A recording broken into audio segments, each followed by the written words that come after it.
Sorry BLE भाइयों, mute करो, speaker पे बंद करो।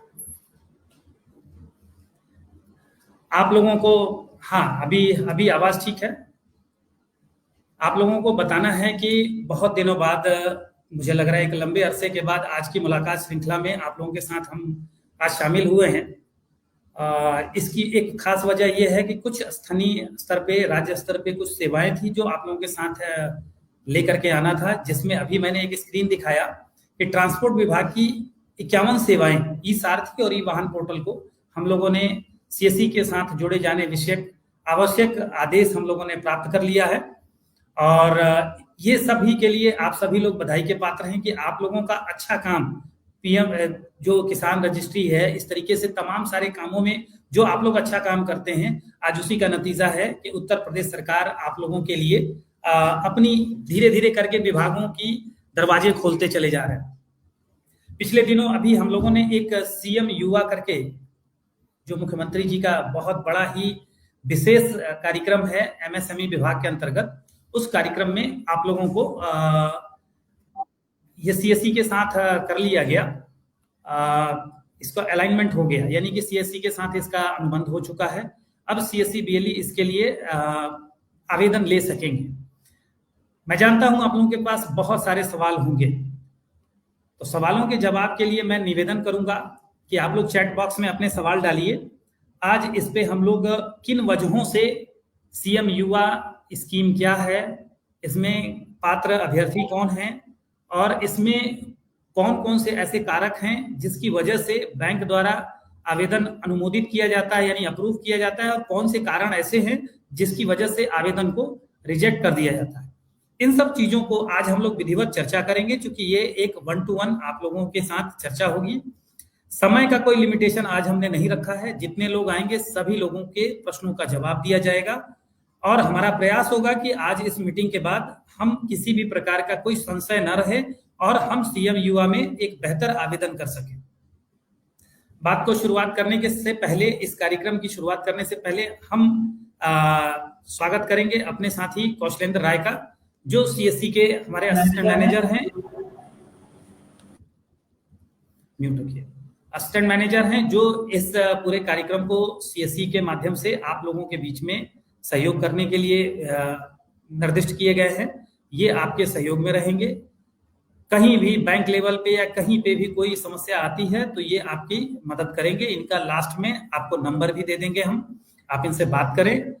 अब बात करते हैं कि सीएम युवा स्कीम क्या है। इस स्कीम के बारे में एक छोटा सा हमारे पास वीडियो है, पहले उसको आप लोग देख लें। देखने के बाद फिर हम लोग आगे बढ़ेंगे।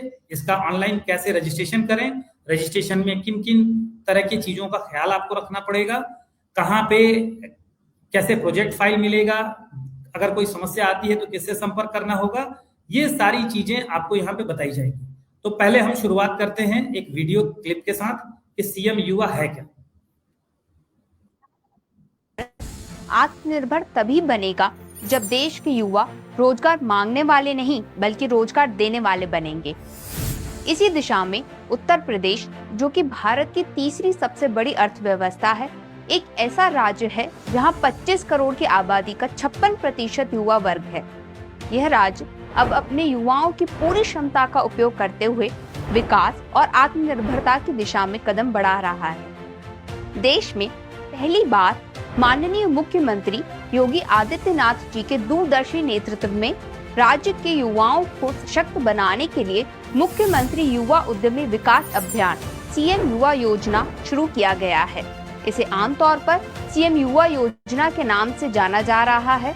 इस अद्वितीय अभियान का उद्देश्य युवाओं को अपने खुद के व्यवसाय शुरू करने में मदद करना है और इस तरह हर साल 1 लाख नवीन सूक्ष्म इकाइयां स्थापित करना और अगले 10 वर्षों में 10 लाख नए आत्मरोजगार के अवसर पैदा करना है। मैन्युफैक्चरिंग हो या सर्विस सेक्टर, 5 लाख तक की परियोजना लागत पर 100% ब्याज मुक्त एवं बिना किसी कोलेटरल के 4 वर्षों हेतु ऋण प्रदान किया जाएगा। यह पहल स्वावलंबी युवा समृद्ध प्रदेश के नारे के साथ युवाओं को वित्तीय सहायता, कौशल विकास और व्यवसाय समर्थन प्रदान करती है। यह अभियान 2 प्रमुख चरणों में कार्यरत होगा। जो युवाओं को उनके व्यवसाय की शुरुआत से लेकर क्रियान्वयन तक पूरा सहयोग देती है। आइए अब इन चरणों को विस्तार से समझते हैं। तो चलिए इस योजना के प्रथम चरण के तहत उपलब्ध वित्तीय सहायता को समझते हैं। प्रथम चरण में यह योजना परियोजना लागत के लिए 5 लाख तक की वित्तीय सहायता प्रदान करती है, जो 4 वर्षों तक के लिए लागू रहेगी। ये सहायता उद्योग और सेवा दोनों ही क्षेत्रों में उपलब्ध रहेगी। अब आती है लाभार्थी के योगदान की बात। योजना का उद्देश्य आपको आपके सपनों का उद्यम निर्माण करने और विस्तार करने में सशक्त बनाना है। इसलिए आपकी श्रेणी के आधार पर आवश्यक मार्जिन मनी कुछ इस प्रकार होगी। सामान्य श्रेणी के आवेदनकर्ताओं के लिए परियोजना की लागत का 15%, ओबीसी के लिए परियोजना लागत का 12.5%, एससी, एसटी, विकलांग आवेदक और राज्य के आर्थिक दृष्टि से पिछड़े हुए क्षेत्र जैसे बुंदेलखंड, पूर्वांचल और केंद्रीय सरकार द्वारा मान्यता प्राप्त किए गए आकांक्षी जिले जैसे चित्रकूट, चंदौली, सोनभद्र, फतेहपुर, बलरामपुर, सिद्धार्थनगर, श्रावस्ती और बहराइच के लाभार्थियों के लिए परियोजना लागत का 10%। वास्तविक परियोजना लागत का 10% या 5 लाख का 10% जो भी कम होगा, मार्जिन मनी सब्सिडी के रूप में प्रदान किया जाएगा। ये एक बैक एंडेड सब्सिडी है। इसका मतलब ये है कि सब्सिडी का भुगतान तब किया जाएगा जब लाभार्थी अपनी परियोजना के प्रारंभिक योगदान कर चुका होगा। मान लीजिए यदि परियोजना की लागत 6 लाख रुपए है, तो सरकार मार्जिन मनी सब्सिडी के रूप में 5 लाख का 10% या वास्तविक परियोजना लागत जो कि 6 लाख रुपए है उसका 10%, इन दोनों में से जो भी कम हो उसका भुगतान सब्सिडी के रूप में करेगी। यानी इस केस में 50,000 रुपए की सब्सिडी आपको मिलेगी। हालांकि यह सब्सिडी आपको तभी प्रदान की जाएगी जब उद्यमी अपना योगदान कर चुके होंगे, ऋण स्वीकृत हो चुका होगा और इकाई भी स्थापित हो चुकी होगी। अगर आपकी परियोजना की लागत 5 लाख से अधिक है तो क्या करना है? 5 लाख से अधिक लेकिन 10 लाख तक की लागत वाली परियोजनाओं के लिए लाभार्थी को अपने आप ही आर्थिक व्यवस्था करनी होगी। इस हिस्से पर कोई भी सब्सिडी प्राप्त नहीं होगी। मान लीजिए आपकी परियोजना की लागत 8 लाख रुपए है, तो इस योजना के तहत आपको 5 लाख तक की सहायता प्राप्त होगी, लेकिन 5 लाख से अधिक यानी 3 लाख रुपए की व्यवस्था लाभार्थी को खुद से करनी होगी। यह ऋण एक संयुक्त ऋण है। इसका मतलब इसमें दोनों तरह के लोन शामिल होंगे, टर्म लोन दीर्घकालीन निवेश के लिए और वर्किंग कैपिटल लोन आपके दैनिक व्यापार की जरूरतों के लिए। कुल परियोजना लागत का कम से कम 10% टर्म लोन के रूप में दिया जाएगा। लेकिन ध्यान रहे, भूमि और भवन की खरीद को अभियान के तहत परियोजना लागत में शामिल नहीं किया जाएगा। अब आइए स्पष्ट करते हैं यहाँ पे कि उद्योग और सेवाओं से हम क्या समझते हैं। उद्योग उस विनिर्माण क्षेत्र को संदर्भित करता है जैसा कि सूक्ष्म, लघु और मध्यम उद्यम विकास अधिनियम 2006 में परिभाषित किया गया है। वो सभी इकाइयां जो विनिर्माण में शामिल हैं, उन्हें उद्योग के रूप में वर्गीकृत किया जाएगा। सेवा क्षेत्र उन इकाइयों को संदर्भित करता है जो व्यापार या विनिर्माण में शामिल नहीं है, बल्कि किसी भी प्रकार की सेवा प्रदान करने में शामिल है। यह योजना ब्याज सब्सिडी, CGT-MSE कवर और back ended margin money subsidy का संयुक्त लाभ प्रदान करती है। आइए समझते हैं कैसे। 5 लाख तक की परियोजनाओं के ऋण पर 4 वर्षों के लिए 100% ब्याज सब्सिडी दी जाएगी। इसका मतलब कि इस अवधि के दौरान आपको कोई भी ब्याज देने की जरूरत नहीं है। यह सब्सिडी त्रैमासिक आधार पर दी जाएगी, लेकिन इस सब्सिडी को प्राप्त करने के लिए आपको नियमित रूप से भुगतान करना होगा और किसी भी विलंबित भुगतान से बचना होगा। बैंक या वित्तीय संस्थान द्वारा विलंबित भुगतान पर जो भी पेनल्टी ब्याज लगाया जाएगा, वह ब्याज इस सब्सिडी के तहत कवर नहीं किया जाएगा। इस योजना में 6 महीने का मॉरिटोरियम पीरियड भी दिया गया है, यानी 6 महीनों के लिए आपको किसी भी प्रकार का भुगतान नहीं करना होगा। ये योजना आपको बिना ऋण की चिंता किए अपना व्यवसाय स्थापित करने के लिए समय देती है। इस योजना में ऋण गारंटी भी सरकार द्वारा कवर की जाएगी, जिससे आपको बिना किसी कोलेटरल के ऋण प्राप्त करना आसान होगा।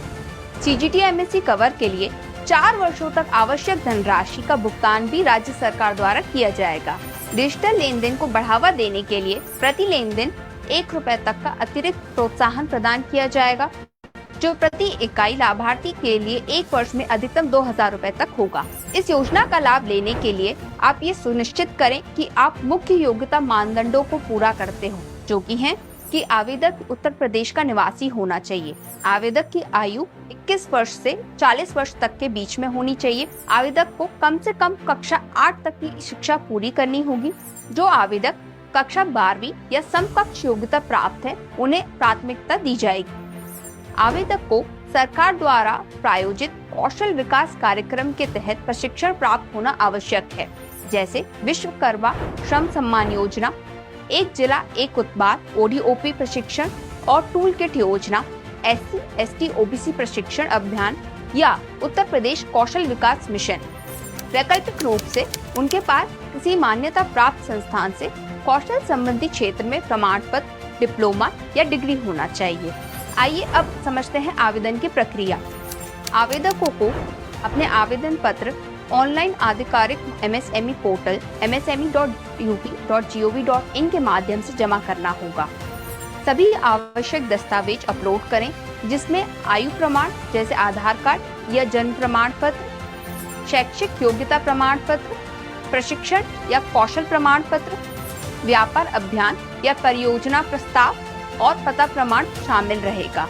आवेदन पत्रों की समीक्षा और सत्यापन जिला कार्यक्रम प्रबंधन इकाई DPMU द्वारा किया जाएगा। सत्यापित आवेदन पत्र संबंधित बैंकों को प्रोसेसिंग के लिए भेजे जाएंगे। बैंक परियोजना प्रस्ताव का मूल्यांकन करेगी और स्वीकृति या अस्वीकृति जारी करेगी। स्वीकृति मिलने पर सब्सिडी और वित्तीय सहायता सीधे आवेदक खाते में जमा कर दी जाएगी। ऋण राष्ट्रीयकृत, अनुसूचित, ग्रामीण और अन्य RBI द्वारा अनुमोदित वित्तीय संस्थानों के द्वारा प्राप्त किया जा सकेगा। लेकिन ध्यान रहे, कुछ प्रकार की परियोजनाएं इस योजना के तहत वित्तीय सहायता प्राप्त करने के लिए अयोग्य है। नकारात्मक सूची में जो उत्पाद शामिल हैं वो कुछ इस प्रकार हैं: शराब या फिर पेय पदार्थ जिसमें एरेटेड ड्रिंक्स और कार्बोनेटेड ड्रिंक्स भी शामिल है, तंबाकू उत्पाद जैसे कि गुटखा, पान मसाला, पटाखे और प्लास्टिक बैग, विशेष रूप से वो जो 40 माइक्रोन से कम है या जो केंद्रीय या किसी राज्य सरकार द्वारा प्रतिबंधित हो। इसके अतिरिक्त कोई भी अन्य उत्पाद जो सरकार द्वारा समय समय पर प्रतिबंधित किया जाएगा, वो भी इस योजना के लिए अयोग्य माना जाएगा। वो लाभार्थी जिन्होंने पहले चरण की वित्तीय सहायता 4 वर्षों के भीतर पूरी तरह से प्राप्त कर ली और पूरे ऋण की राशि का भुगतान कर दिया हो, वे दूसरे चरण की वित्तीय सहायता के लिए आवेदन कर सकते हैं। इस विस्तार चरण के लिए अधिकतम परियोजना लागत 10 लाख रुपए तक मान्य है। हालांकि इंटरेस्ट सब्सिडी ऋण राशि के 7.5 लाख रुपए तक या पहले चरण में प्राप्त किए गए ऋण का 2 गुना, जो भी कम हो उसका 50% तक सीमित रहेगी और यह 3 वर्षों की अवधि के लिए लागू रहेगी। अब समझते हैं कि ये कैसे काम करेगी। स्टेप 1, पहले चरण में आपने जो ऋण लिया है उसे दोगुना करें। स्टेप 2, इस दोगुनी राशि की तुलना करनी है 7.5 लाख रुपए से और इन दोनों में से जो भी कम हो उसे आपको चुनना है। स्टेप 3, दूसरे स्टेप में जो राशि आपने चुनी है उसके इंटरेस्ट का 50% तक जो कैलकुलेट किया जाएगा, वही आपको इंटरेस्ट सब्सिडी के रूप में प्राप्त होगा। उदाहरण के लिए मान लेते हैं आपने पहले चरण में 3 लाख रुपए तक का ऋण लिया और दूसरे चरण में 7.5 लाख रुपए तक का ऋण ले रहे हैं, तो पहले चरण के ऋण की दोगुनी राशि यानी 6 लाख रुपए 7.5 लाख रुपए से कम है। 7.5 लाख रुपए से कम होने के कारण सब्सिडी 6 लाख रुपए पर आधारित रहेगी।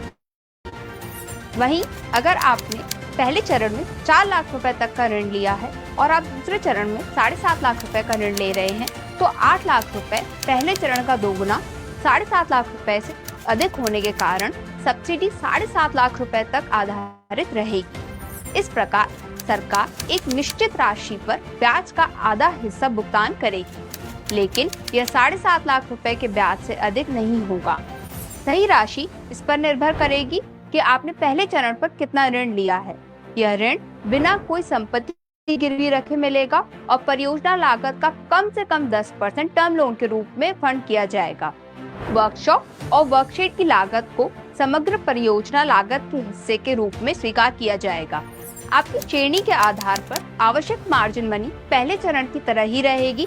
सामान्य श्रेणी के आवेदकों के लिए परियोजना लागत का 15%, ओबीसी के लिए परियोजना लागत का 12.5%, SC, ST, विकलांग आवेदक, राज्य के आर्थिक दृष्टि से पिछड़े हुए क्षेत्र जैसे बुंदेलखंड, पूर्वांचल और केंद्रीय सरकार द्वारा मान्यता प्राप्त आकांक्षी जिले जैसे चित्रकूट, चंदौली, सोनभद्र, फतेहपुर, बलरामपुर, सिद्धार्थनगर, श्रावस्ती, बहराइच के लाभार्थियों के लिए परियोजना लागत का 10% तक रहेगा। परियोजनाएं जिनकी लागत 10 लाख रुपए से अधिक है लेकिन 20 लाख रुपए तक है, उन्हें भी दूसरे चरण के तहत कंसिडर किया जा सकता है। हालांकि ब्याज सब्सिडी अधिकतम 7.5 लाख रुपए की परियोजना लागत पर 3 वर्षों के लिए ब्याज का 50% तक सीमित रहेगी। बाकी की धनराशि के लिए लाभार्थी को स्वतंत्र रूप से व्यवस्था करनी होगी। दूसरे चरण में भी 3 वर्षों के लिए CGTMSE कवर उपलब्ध रहेगा। मुख्यमंत्री युवा उद्यमी विकास अभियान केवल एक योजना नहीं है, बल्कि आपके सपनों को हकीकत में बदलने का एक सुनहरा अवसर है। यह मिशन आपको वो सभी समर्थन, कौशल और वित्तीय सहायता प्रदान करता है जिसकी आवश्यकता एक सफल उद्यमी बनने के लिए होती है। यहाँ किसी संपत्ति की गारंटी की आवश्यकता नहीं है, बल्कि आपकी मेहनत, उत्साह और जोश की जरूरत है। राज्य सरकार के मजबूत समर्थन के साथ आप न केवल अपना भविष्य संवार सकते हैं, बल्कि उत्तर प्रदेश को नए व्यवसायों का केंद्र बना सकते हैं। इस बदलाव की यात्रा में शामिल हूँ, जहाँ युवा सिर्फ भागीदार नहीं है, बल्कि उत्तर प्रदेश के भविष्य को नया आकार देने के लिए प्रेरक व्यक्तित्व भी बन रहे हैं।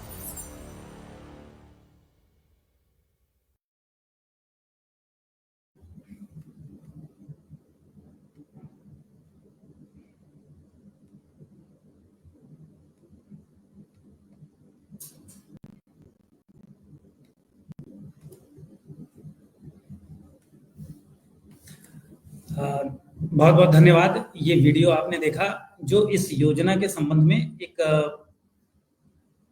10 मिनट के अंदर में अपनी सारी बेसिक जानकारियां आप लोगों को दे दी। अब प्रश्न उठता है कि CSC से इसका क्या कार्य है।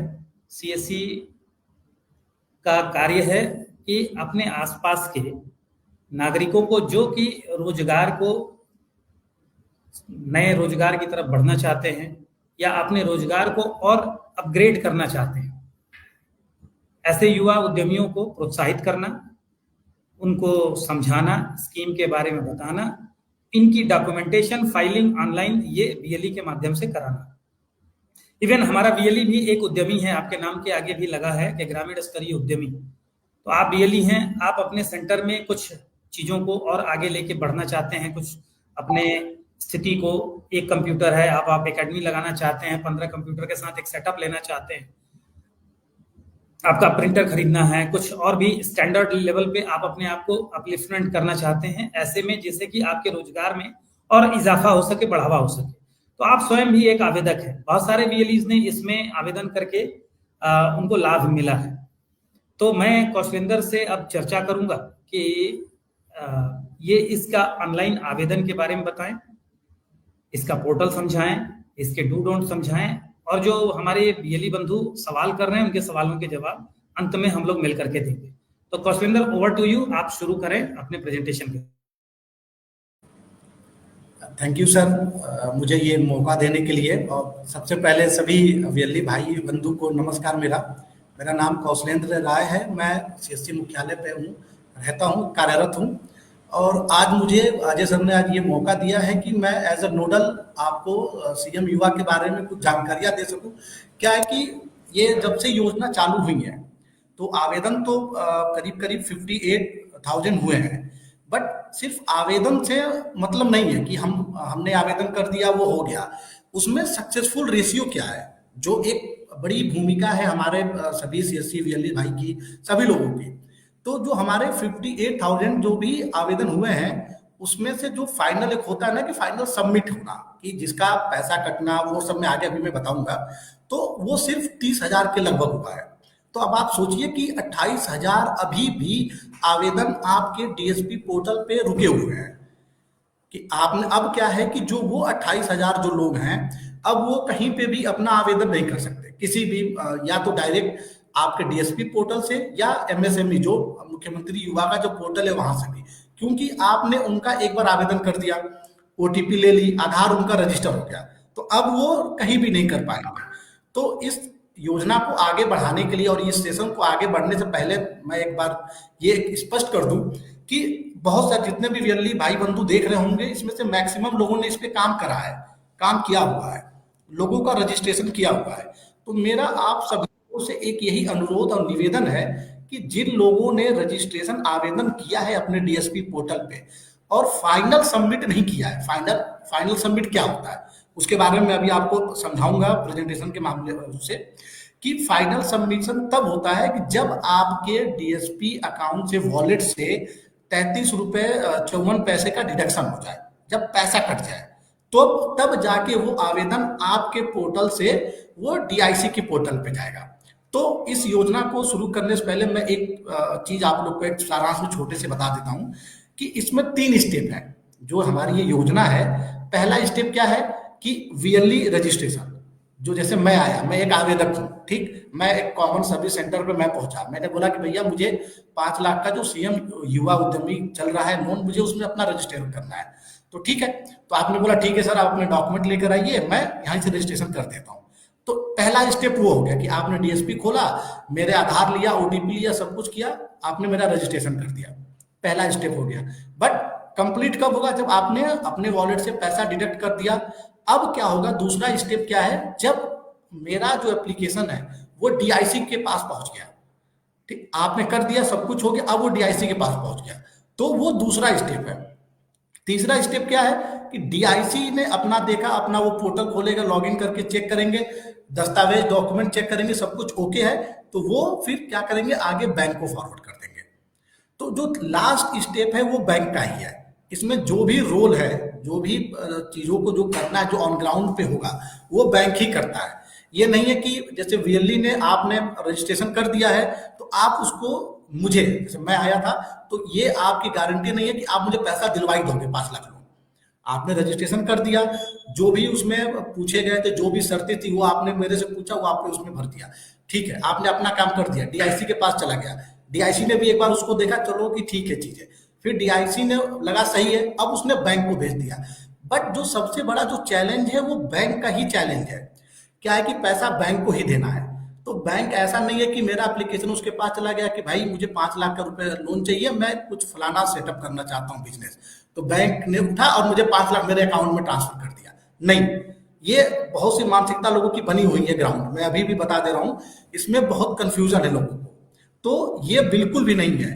बैंक के पास आवेदन जाएगा, बैंक आपके पूरा डॉक्यूमेंट चेक करेगा, सिविल चेक करेगा, आपके प्रीवियस पहले का बैंक से लेन देन खाता चेक करेगा कि भाई आपने इसके पहले लोन लिया है, लोन नहीं लिया है, अगर पुराना कोई लोन लिया तो उसको चुकाया है या नहीं चुकाया, या आपका खाता एनपीए है कि नहीं एनपीए है, ये सब कुछ चेक करेगा। फिर आपका डॉक्यूमेंट चेक करेगा, फिर आपने जो एड्रेस दिया है कि आप कहाँ पे अपना बिजनेस खोलना चाहते हो, बैंक वहां पे जाएगा, उसको वेरीफाई करेगा, अगर सब कुछ उसको ठीक लगा, सब कुछ सही लगा, ठीक है, देन फिर वो आगे आपकी फाइल को प्रोसेस करेगा। तो कि इसमें क्या प्रोसेस है, क्या और भी चीजें हैं, मैं अभी स्टेप बाय स्टेप बता रहा हूं। तो ये अभी एक मतलब छोटा सा एक सारांश मैंने आपको ये बताया, दिमाग में ये है कि ये कोई ना समझे कि फाइल अगर बैंक चली गई है तो मुझे लोन मिल जाएगा, ये कोई ना समझे, उसका अलग प्रोसेस है, अलग वेरिफिकेशन है, वो बैंक के ऊपर ही डिपेंड करता है। अब मैं रजिस्ट्रेशन स्टेप आप लोगों को मैं एक एक करके बताते जा रहा हूँ स्लाइड के माध्यम से।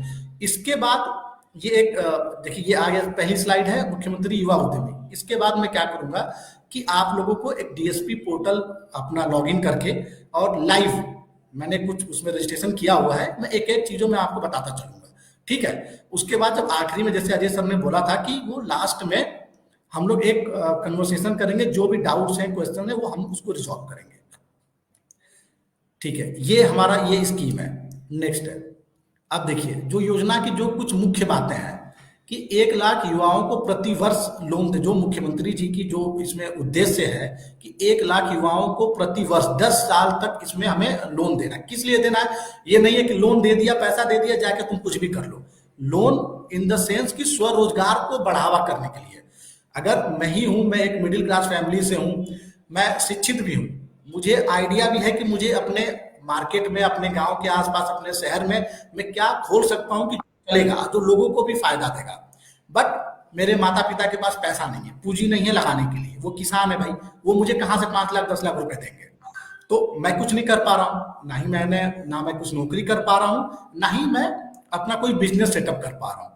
तो ये उन लोगों को, उन युवाओं के लिए है जो सरकार ने, गवर्नमेंट ने इनिशिएट लिया है कि भाई ठीक है, आप परेशान मत हो, आप आओ हमारे पास आओ, अपना एक परियोजना रिपोर्ट होती है, वो मैं आगे में बताऊंगा कि सब कुछ लेकर आओ कि आपके दिमाग में क्या आइडिया चल रहा है, आप क्या करना चाहते हो। तो आओ, अपने फॉर्म भरो, सारी चीजें आवेदन करो। और सबसे अच्छी बात इस योजना में क्या है जो सरकार ने दी हुई है कि 1 रुपए का भी इसमें ब्याज नहीं है। कि बाकी आप प्राइवेट जाओगे लोन लेने या पर्सनल लोन लेने, कुछ भी लेने जाओगे तो आप लोगों को ब्याज देना पड़ता है, 10%, 12%, 14%, जो भी है। बट इस योजना में 1 रुपए का भी कोई ब्याज नहीं है, सबसे अच्छी मुख्य बात है। और आपको इसमें कुछ भी गिरवी नहीं रखना है कि हमने कुछ गोल्ड सोना उठा के गिरवी रख दिया या जमीन के कागज गिरवी रख के लोन ले, इसमें ऐसा कुछ भी नहीं है। अगर आपका सब कुछ सही है, सारे डॉक्यूमेंट सही है, तो आपको लोन मिलेगा। और सबसे अच्छी बात है कि लोन लेते ही अगले महीने से ईएमआई देनी होती है। बट इस योजना में 6 महीने बाद ईएमआई चालू होगी। 6 महीने तक आप लोगों को एक ऐसा वो दिया जाएगा, पीरियड है कि भाई ठीक है, आपने सेटअप किया, आप कमा रहे हो, 6 महीने तक आपका एक रिलैक्सेशन पीरियड है कि ठीक है, आप काम कर लो, कुछ पैसे इकट्ठे कर लो, फिर 6th मंथ से आपकी ईएमआई चालू होगी। तो ये एक सबसे मुख्य बात है। और इसमें एक तो ये हो गया कि जो युवा है, ठीक है, ले सकता है। युवा की कुछ उम्र भी निर्धारित है कि ऐसा नहीं है कि जो 50 साल के हैं, हमारे पिताजी या दादाजी, वो भी गए कि नहीं भाई हमें भी बिजनेस करना, हमें भी लोन दो, तो नहीं मिलेगा। इसमें सरकार ने एक उम्र की पाबंदी लगा रखी है, 21 साल से 40 साल तक। ये आपको प्रूफ देना पड़ेगा कि आप 21 साल के हो और 40 साल के अंदर हो, तभी आपको ये लोन मिलेगा। ठीक है, तो ये सब जो मुख्य बातें हैं, ये जब कोई भी आपके पास आता है सीएससी सेंटर पे कि भाई मुझे आवेदन करना है, तो ये 2-3 बातें आप पहले ही उससे पूछ लें। उसका टाइम बर्बाद ना करें, ना अपना टाइम बर्बाद करें। आवेदन करने से पहले ही उससे पूछ लें कि भैया आपकी एज क्या है। अगर आपकी एज 25 साल है तो उसका प्रूफ दिखा दो मुझे कि 25 साल के हो आप, पहली चीज। सिविल स्कोर क्या है, ठीक है, सिर्फ आपने इसके पहले कुछ लोन ले रखा है, लोन लेने के बाद आपने उसको रीपे भरा नहीं है, तो भी आप एलिजिबल नहीं हो, क्योंकि आपका फिर खाता एनपीए हो गया है, वो बैंक वाला चेक कर लेगा। तो 2-3 बातें हैं बस जो आपको पूछनी है लोगों से।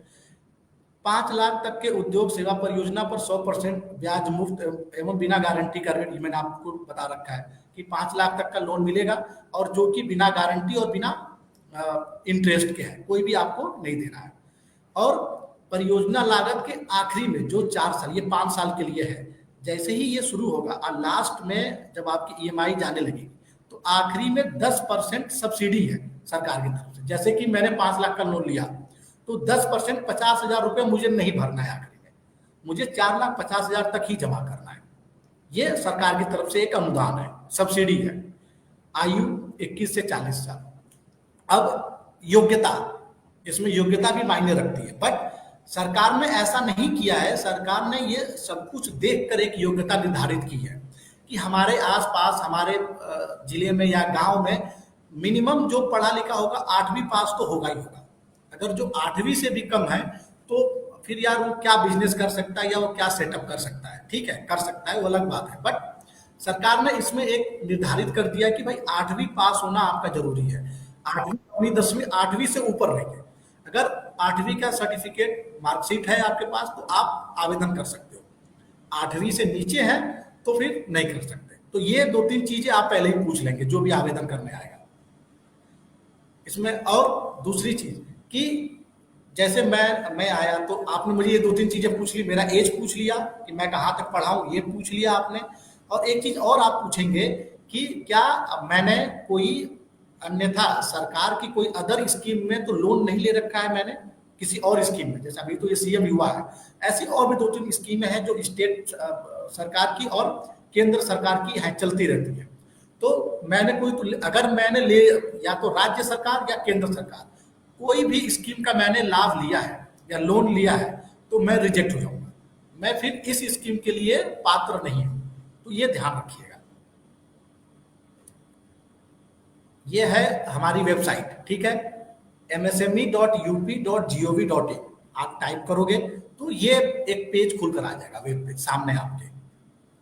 इसमें देखिए जो सीएससी हैं, जो हमारे वीएलई भाई हैं, वो डिजिटल सेवा कनेक्ट पे क्लिक करेंगे, ठीक है। उन्हें इधर उधर ये डायरेक्ट रजिस्ट्रेशन पे नहीं जाना है। अगर आप डायरेक्ट रजिस्ट्रेशन आपने क्लिक किया तो आप अपने डीएसपी से उनका रजिस्ट्रेशन नहीं करोगे, डायरेक्ट जो सरकार की, जो राज्य सरकार की जो वेबसाइट है, आप फिर वहां पहुंच जाओगे, ठीक है। फिर ये रजिस्ट्रेशन वहां पे होगा, तो ये नहीं करना है आप। इसीलिए यहाँ पे देखिए डिजिटल सेवा कनेक्ट यहाँ पे दे दिया गया ऊपर ही। तो जो वीएलई भाई हैं वो हमारे डिजिटल सेवा कनेक्ट से ही लॉग इन करेंगे और यहीं से रजिस्ट्रेशन करेंगे।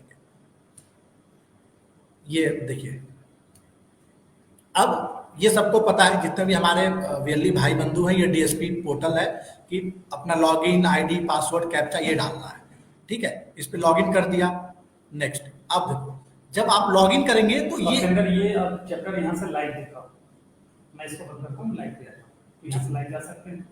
ठीक है सर।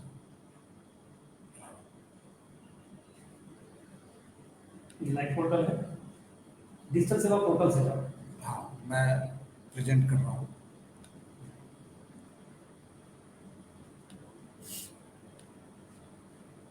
स्टॉप करके हाँ,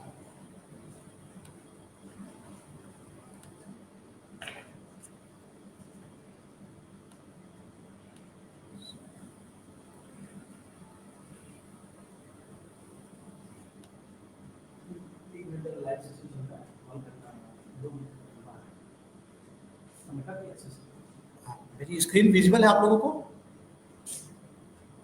डिजिटल सेवा पोर्टल पे जाइए पहले, वहां से अब मैं, हाँ, मैंने देखिए आ गया, ये ओपन, ये मेन पेज था हमारा, ठीक है। मैंने यहाँ पे डिजिटल सेवा कनेक्ट क्लिक किया है, तो अब ये लॉगिन करके रिडायरेक्ट करके मुझे डीएसपी पे ले डिजिटल जाना है। सेवा पोर्टल पहले क्या जाइए, एक नया वीएलई जब लॉगिन करता है यूजर आ गया सर, आ गया, ठीक है। जैसे आपने डिजिटल सेवा कनेक्ट क्लिक किया, आप आगे अपने डीएसपी लॉगिन पे, ठीक है। मैं यहाँ से अपना लॉगिन कर रहा हूँ।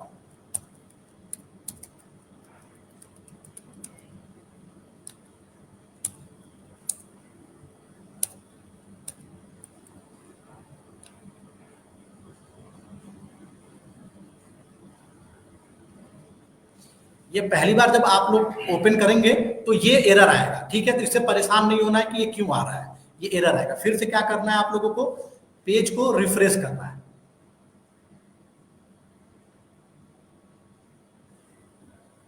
जो भी पहली बार लॉगिन करता है तो ये पेज खुल के आता है, ये एरर खुल के आता है। तो इसमें कोई भी परेशान होने की बात नहीं है कि ये क्यों एरर आ रहा है, क्या हो गया, कोई नहीं। फिर से पेज को रिफ्रेश करिए।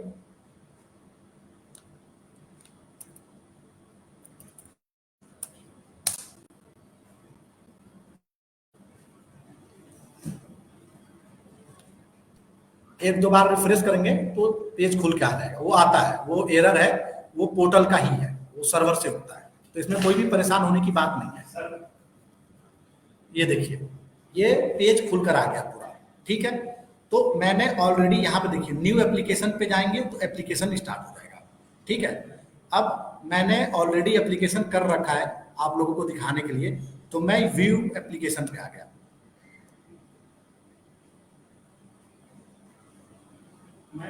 मैं इसका बिल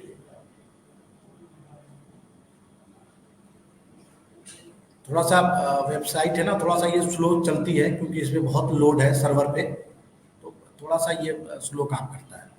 तो परेशान होने की ज़रूरत नहीं है, थोड़ा सा टाइम देना पड़ेगा आप लोगों को। जब भी आप ओपन करेंगे तो साइट थोड़ी सी रुक रुक के चलेगी, थोड़ा सा धीमे चलेगा, या तो फिर इंटरनेट स्पीड बहुत अच्छी हो। इंटरनेट स्पीड अच्छी होनी चाहिए इसमें।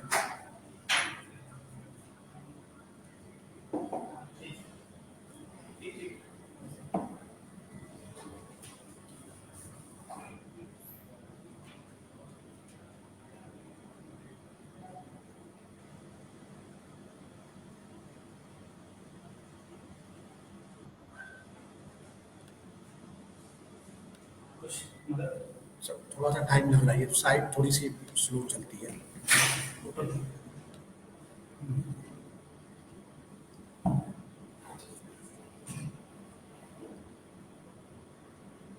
ये वेबसाइट थोड़ा सा स्लो चलता है, तो आप लोग परेशान ना हो, ये पहली बार भी ये दिक्कत सभी को आएगी।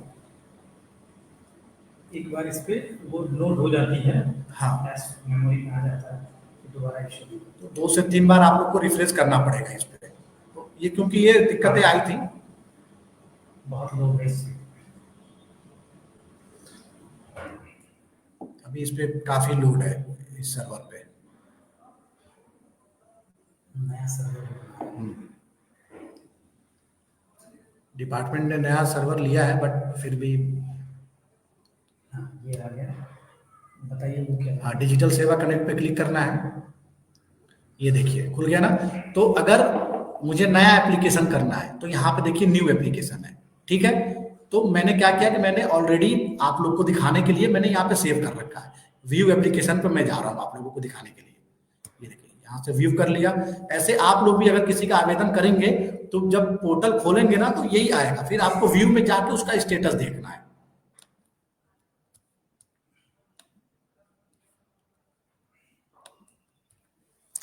अब मैं एकदम बिल्कुल फर्स्ट पेज इस पे इसलिए नहीं आएगा, ये फर्स्ट ही पेज है। फर्स्ट पेज है, सिर्फ आप लोगों को ओटीपी करना, आधार का ओटीपी लेके आधार का नंबर डालेंगे, ओटीपी आएगा, ओटीपी से रजिस्ट्रेशन कर लेंगे तो पहला पेज हो गया। फिर उसके बाद ये व्यक्तिगत विवरण प्रदान करें, यही पेज आएगा उसके बाद, ठीक है। क्योंकि मैंने ऑलरेडी ओटीपी लेके इसमें मैं फीड कर चुका हूं तो वो पेज नहीं आएगा मेरे पास। अब आप लोग देखिए यहाँ पे नाम सबको पता है, आप लोग को करना है पिता का नाम, जन्म तिथि, जितने भी रेड ये स्टार हैं रेड, ये फिल करना ही करना है। अगर इसमें से आप लोगों ने एक भी छोड़ा तो ये पेज आगे नहीं जाएगा, फिर ये इनकम्प्लीट रहेगा, तो आप लोग परेशान होते रहेंगे। तो जितने भी रेड स्टार हैं ये सबको करिए आप लोग। ये श्रेणी, ठीक है। ईमेल आईडी आप सभी लोग अपनी जो चल रही है वही डालिएगा। आप सभी यानी किसका? कैंडिडेट का कैंडिडेट का ईमेल आईडी जो वर्किंग में हो। ऐसा ना हो कि आपने ऐसा कुछ ईमेल आईडी डाल दिया कि जो बंद है, कोई भी कन्वर्सेशन हो रही है, कुछ मेल आ रहा है तो उसे पता ही ना चल रहा। तो मेल आईडी कृपया करके आप लोग सही डालिएगा, ठीक है। फिर शैक्षिक योग्यता कहाँ तक पढ़े हैं, मोबाइल नंबर बिल्कुल करेक्ट होना चाहिए। और मोबाइल नंबर पहले ओटीपी के लिए वही मोबाइल नंबर इस पे चलेगा जो कि आधार में लिंक है, ओटीपी उसी पे आएगा। बिना मोबाइल नंबर के आप इस पे रजिस्ट्रेशन नहीं कर पाएंगे। कृपया इसे ध्यान दीजिएगा कि जिनका भी मोबाइल नंबर अपने आधार से लिंक नहीं है वो पहले लिंक करवा लेंगे, जो भी अभ्यर्थी जो भी एप्लीकेंट आएगा। अब आदि अस्थायी पता, जैसे कि मैंने यहाँ पे शहरी डाला है क्योंकि मैं शहरी हूँ, तो मैंने यहाँ पे शहरी डाला। जो लोग ग्रामीण है, गांव के, वो ग्रामीण डालेंगे। तो यहाँ पे अपना सब कुछ जो आधार पे है वो यहाँ पे डाल देंगे। जनपद, तहसील, ब्लॉक, पिन कोड, ये सब कुछ बिल्कुल सही डालना है। ये मेरा सेम है, दोनों अस्थायी पते के समान है, तो मैंने क्लिक कर दिया तो वो सेम उठा लिया उसने। यहाँ पे सब कुछ आ गया, देख रहे हैं पूरी डिटेल यहाँ पे आ गई मेरी सब कुछ। अब नोटिस यहाँ पे क्लिक करना है, मेरे द्वारा दिया गया उपयुक्त समस्त विवरण सही है, इसके लिए मैं पूर्णतः उत्तरदायी हूँ। अब आगे बढ़िए। अब देखिए, अब आ गया परियोजना का विवरण। सबसे पहले आप यहाँ पे सिविल चेक करेंगे, सिविल स्कोर, ठीक है। सिविल स्कोर देखिए इनका -1 है। -1 मैं एक चीज बताता हूँ आप लोगों को कि सिविल स्कोर एक तो नॉर्मल है कि 600, 700, 800, एक -1 है। तो -1 से घबराना नहीं है कि -1 है तो अब इनका तो होगा ही नहीं, ऐसी कोई बात नहीं है। -1 का ये मतलब होता है कि इन्होंने कभी लोन लिया ही नहीं है, कभी तरीका कोई ना क्रेडिट कार्ड यूज किया है ना कोई लोन लिया है, तो उनका सिविल स्कोर हमेशा -1 में होता है, तो ये अप्लाई कर सकते हैं। जिनका सिविल स्कोर 670 से कम है, एक ये आप लोग ध्यान दीजिएगा, जिसका सिविल स्कोर 670 से कम है तो वो आवेदन नहीं कर सकता है। सिविल स्कोर 670 से ऊपर होना चाहिए मुख्यमंत्री युवा उद्यमी में अपना एप्लीकेशन डालने के लिए। ये बात का ध्यान रखिएगा आप लोग, ठीक है। 670 से ऊपर होना चाहिए, और अगर -1 है तो भी अच्छा है, तो आप कर सकते हैं। अब आते हैं, ये देखिए उत्पाद और सेवा, दो यहाँ पे ऑप्शन है। तो मुझे सेवा, मुझे जो मैं ये लोन ले रहा हूँ वो मैं सेवा करने के लिए, मतलब सेवा करना इन द सेंस है कि 2 सेक्टर होते हैं, एक मैन्युफैक्चरिंग होता है और एक सर्विस सेक्टर होता है। तो मुझे कुछ उत्पाद नहीं करना। उत्पाद जैसे हो गया कि दूध से पनीर बनाना, ठीक है, और भी बाकी चीजें हैं कि वेल्डिंग करना, लोहा का बनाना, चाउमीन बनाना, वो सब उत्पाद में आ गया, मैन्युफैक्चरिंग। मुझे क्या करना, मुझे सेवा करना है। क्या कि जैसे सेवा में क्या चीजें होंगी कि जैसे आपने कोई दुकान खोला, ठीक, आप उसे बेच रहे हो लोगों को, तो वो सेवा हो गया। जैसे मैंने 5 कंप्यूटर लगा के साइबर कैफे खोला, तो जो साइबर कैफे है वो है सेवा में आता है। वो मैंने, आप वहां कुछ बना नहीं रहे हो, आप वहां लोगों को सेवा दे रहे हो, कस्टमर को। तो इस चीज से आप लोगों को वेरीफाई करना है कि उत्पाद है या सेवा है, ठीक है।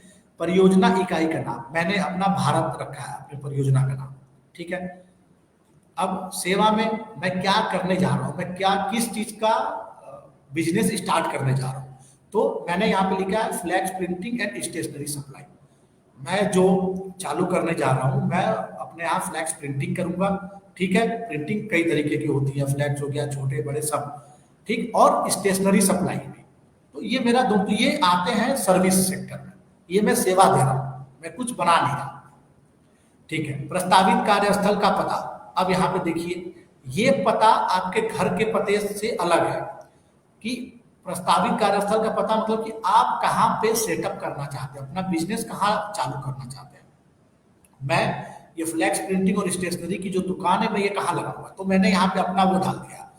जैसे अब कुछ लोगों का शहर में घर है कि ऊपर उनका मकान वो रहते हैं, नीचे उनकी शॉप है, दुकान है, तो वो फिर अब उस हिसाब से वो अपना वहीं का पता, घर का पता दे सकते हैं, क्योंकि भाई नीचे उनकी शॉप है, दुकान है, और ऊपर रहते हैं, और वहीं पे वो अपना बिजनेस चालू करना चाहते हैं, तो उनके लिए फिर ये प्रस्तावित पता घर का पता हो जाएगा। मेरा क्या है कि मेरा अलग है, घर अलग है, और मैं जहाँ पे अपना बिजनेस सेटअप करना चाहता हूँ वो अलग है, तो मैंने वो दे दिया। जनपद, ब्लॉक, तहसील।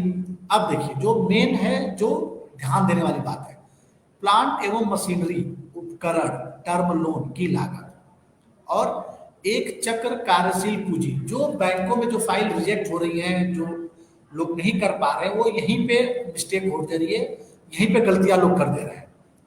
प्लांट एवं मशीनरी मतलब यहाँ पे वो पैसा बताना है कि जो सामान आपको खरीदना है।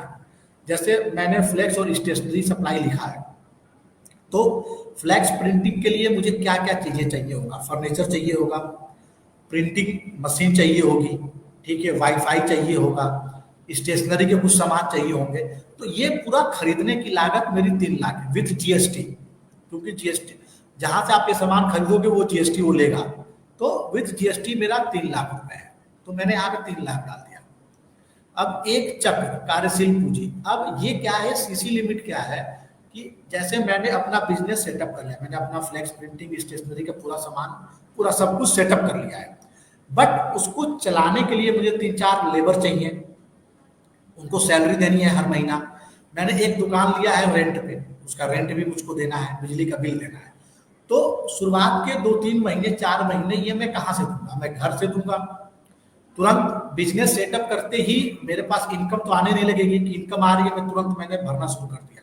तो ये 2 लाख रुपए मेरा मंथली खर्चा है, जो हर जो मेरे पास एम्प्लॉय होंगे उनको सैलरी देने के लिए, रेंट देने के लिए, बिजली का बिल देने के लिए, तो ये मैंने 2 लाख रुपए रखा है। ये 2 लाख रुपए की मुझे लिमिट मिल जाएगी, ठीक है। ये 2 लाख रुपए मैं बैंक से जाके निकाल सकता हूँ भाई, अपने महीने मंथली के खर्च चला सकता हूँ। फिर 6 महीने बाद मुझे ईएमआई पे करनी होगी। तो अब इन दोनों का जोड़ के योग हो गया 5 लाख रुपए। अधिकतर लोग क्या कर रहे हैं कि प्लांट और मशीनरी का है, यहाँ पे लोग 1 लाख कर दे रहे हैं, और जो सीसी लिमिट है वो 4 लाख, 3.5 लाख। वो थोड़ा सा कंफ्यूजन है भाई, वो बैंक वाला फिर पूछेगा कि आप 1 लाख में कौन सी मशीन खरीद लोगे, कौन सा सामान आएगा 1 लाख में, तो ये थोड़ा सा ध्यान देना है, ठीक है। और यहाँ पे ईडीपी कौशल प्रशिक्षण प्रमाण पत्र डिग्री जो आपके प्रोजेक्ट के लिए लाभदायक, अगर आपके पास कोई कौशल विकास का प्रमाण है, आपने कोई ट्रेनिंग की है, कोई सीखा है, कोई सर्टिफिकेट है, तो उसको यहाँ पे आप डाल सकते हैं, अन्यथा कोई जरूरी नहीं है भाई।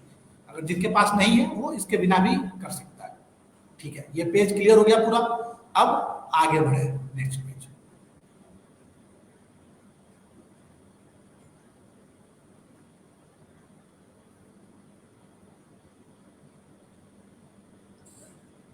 अब ये देखिए, इस सभी अनिवार्य फील्ड संघ के द्वारा दिए गए, इसके अतिरिक्त मुख्यमंत्री ये है प्रार्थना पत्र चरण 1 से 3 तक। अब ये आ जाइए परियोजना वित्तीय ऋण हेतु बैंक विवरण। अब आपको इसमें अपने बैंक का डिटेल देना है। कौन सा बैंक देना है कि जो अकाउंट आपके बैंक में है, जिस बैंक से आपको लोन लेना है, जो आपका अकाउंट चल रहा है, ठीक है, उसकी डिटेल यहाँ पे देनी है आपको। देखिए बैंक का नाम यहाँ पे मैंने अपना एक्सिस बैंक दे दिया है। IFSC कोड आप डालेंगे, यहाँ पे सर्च पे जाएंगे तो लिस्ट खुल कर आ जाएगी। ये देखिए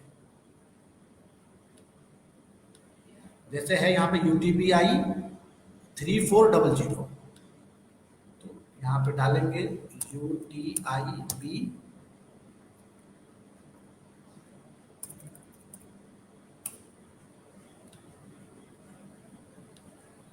UTBIB 0003400, ये डाला, ये देखिए मेरा आ गया। तो क्या करना है, इसको सिलेक्ट कर लेना है। यहाँ पे सिलेक्ट कर लेंगे, ये ऑटोमेटिक ये सब उठा लेगा। ठीक है, कहाँ का पता है, कहाँ है, ये बैंक शाखा क्या है, सब कुछ ये ऑटोमेटिक ले लेगा। अब आपको ये जो बैंक अकाउंट है, खाता संख्या, ये आपको फिल करनी है। ठीक है, खाते में जमा धनराशि मैंने यहाँ 75,000 लिखा है, 10,000 भी हो सकता है, 15, जितना आपके अकाउंट में पैसा है वो आप लिख सकते हैं। अब देखिए अंशदान, इसमें ये मेरा स्वयं का अंशदान क्या है कि मैं जनरल हूँ, तो जनरल के लिए 15% अपना स्वयं का अंशदान। अगर मैं 5 लाख का लोन ले रहा हूँ तो 15% 75,000 रुपये मुझे अपने अकाउंट में डालने होंगे। कब डालने होंगे, जब मेरी फाइल बैंक पहुंच जाएगी, मुझे बैंक वाला बुलाएगा कि भाई तुम आ जाओ, हमारे पास आ जाओ, आपकी फाइल आई है। उस टाइम जब सब कुछ बैंक ओके कर देगा, तब हमें 75,000 रुपये अपने अकाउंट में डालने हैं ये। और जैसे OBC हैं उनको 12% है, 12.5% है। जो SC ST हैं उनका 10% है अंशदान। तो ये फिक्स किया गया है। कहीं कहीं कुछ जिलों में, कुछ शहर में थोड़ा कम हो सकता है कि सरकार ने कुछ रिलैक्सेशन दिए हैं। ठीक है, तो वहां पे ये ऑटोमेटिक ले लेगा आपका। अब मैं घोषणा करता हूं, इसको क्लिक करना, बिना इसको क्लिक किए आप आगे नहीं बढ़ेंगे। तो सबमिट पे आ जाए। यहां तक हमारा ये देखिए व्यक्तिगत विवरण, परियोजना का विवरण, बैंक विवरण, तीनों हरा है, मतलब कि मैंने सारी डिटेल अपनी बिल्कुल सही भरी है। ये मेरा कंप्लीट हो गया। अब आ जाइए प्रोजेक्ट प्रस्ताव। अब यहाँ पे नाम देखिए, ये इस पे मैं कुछ नहीं कर सकता, इसने सब ऑटोमेटिक उठा लिया है सारी चीजें। नाम, पिता का नाम, पता, सर्विस सेक्टर में क्या है, उत्पाद है, सेवा है, क्या है, तो मैंने सर्विस लिया, मोबाइल नंबर सब उठा लिया है। अब मैक्सिमम लोग यहाँ पे गलती करते हैं। देखिए जो रिजेक्ट हो रहे हैं वो यहीं पे आके रिजेक्ट हो रहे हैं। इसमें प्लांट एवं मशीनरी, उपकरण, टर्म लोन, घटक। अब लोगों को समझ में नहीं आ रहा कि यहाँ पे क्या भरना है। यहाँ पे मुझे प्रिंटर, जो सामान खरीदना है, प्रिंटर, फर्नीचर, LED टीवी मतलब किस लिए, अपने दुकान में लगाने के लिए, स्टेशनरी, ये नाम लिखना है। ये कि क्या आपको खरीदना है। यहाँ पे लोग क्या कर रहे हैं कि 3 लाख यहाँ डाल दे रहे हैं, 2 लाख यहाँ डाल दे रहे हैं, तो वो गलत है। अब मुझे ये सब furniture, LED TV, stationery, wifi, ये सब खरीदने के लिए मुझे कितनी लागत की जरूरत है, 3 लाख की जरूरत है। ठीक है, तो यहाँ पे सामान का नाम, क्या आपको खरीदना है वो डालना है, यहाँ पे कितने रुपए में वो आप खरीदोगे, और यहाँ पे आप ऐड कर दो। देखो ये यहाँ पे ऐड हो गया। ठीक है, ये देखिए ये अपने आप सब कुछ उठा लिया। मुझे यहाँ पे कुछ नहीं करना है।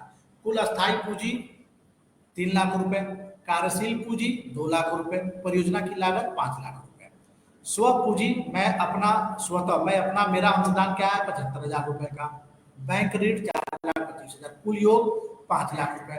मैं कितने लोगों को रोजगार दूंगा, तो मैंने लिखा भाई 3 लोगों को, मेरे यहाँ 3 लोग लगेंगे, क्योंकि प्रिंटर का भी काम है, स्टेशनरी का भी काम है, तो 3 लोग लगेंगे।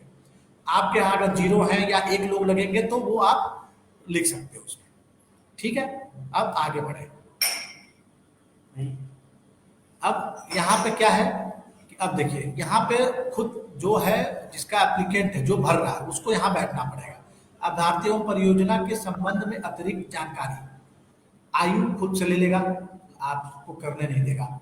व्यक्तिगत पैतृक मकान, हाँ या ना, दिए गए पते पर कब से निवास करते हैं, 2 से 5 या 2 से जो भी है।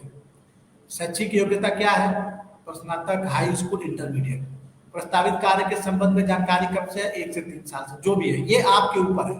ठीक है, ये सब पढ़कर आय का अन्य स्रोत, परिवार की आय सहित, भाई मेरे यहाँ हाँ है तो हाँ, आपके यहाँ ना है तो नहीं।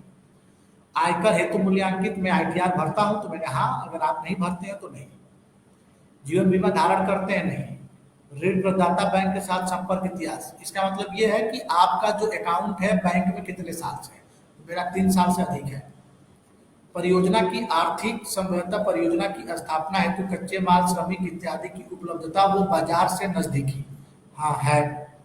कौशल प्रमाण पत्र, प्रशिक्षण प्रमाण पत्र, RSETI से प्राप्त प्रशिक्षण, ITI से प्राप्त प्रशिक्षण, कंप्यूटर प्रशिक्षण मेरे पास नहीं है तो मैंने नहीं। अगर आपके पास है, कंप्यूटर सीखा हुआ है, कौशल विकास का किया हुआ है, कोई RSETI से कोई प्रशिक्षण पर कुछ भी अगर आपने किया हुआ है तो आप हाँ कर सकते हैं, उसका अपलोड कर सकते हैं।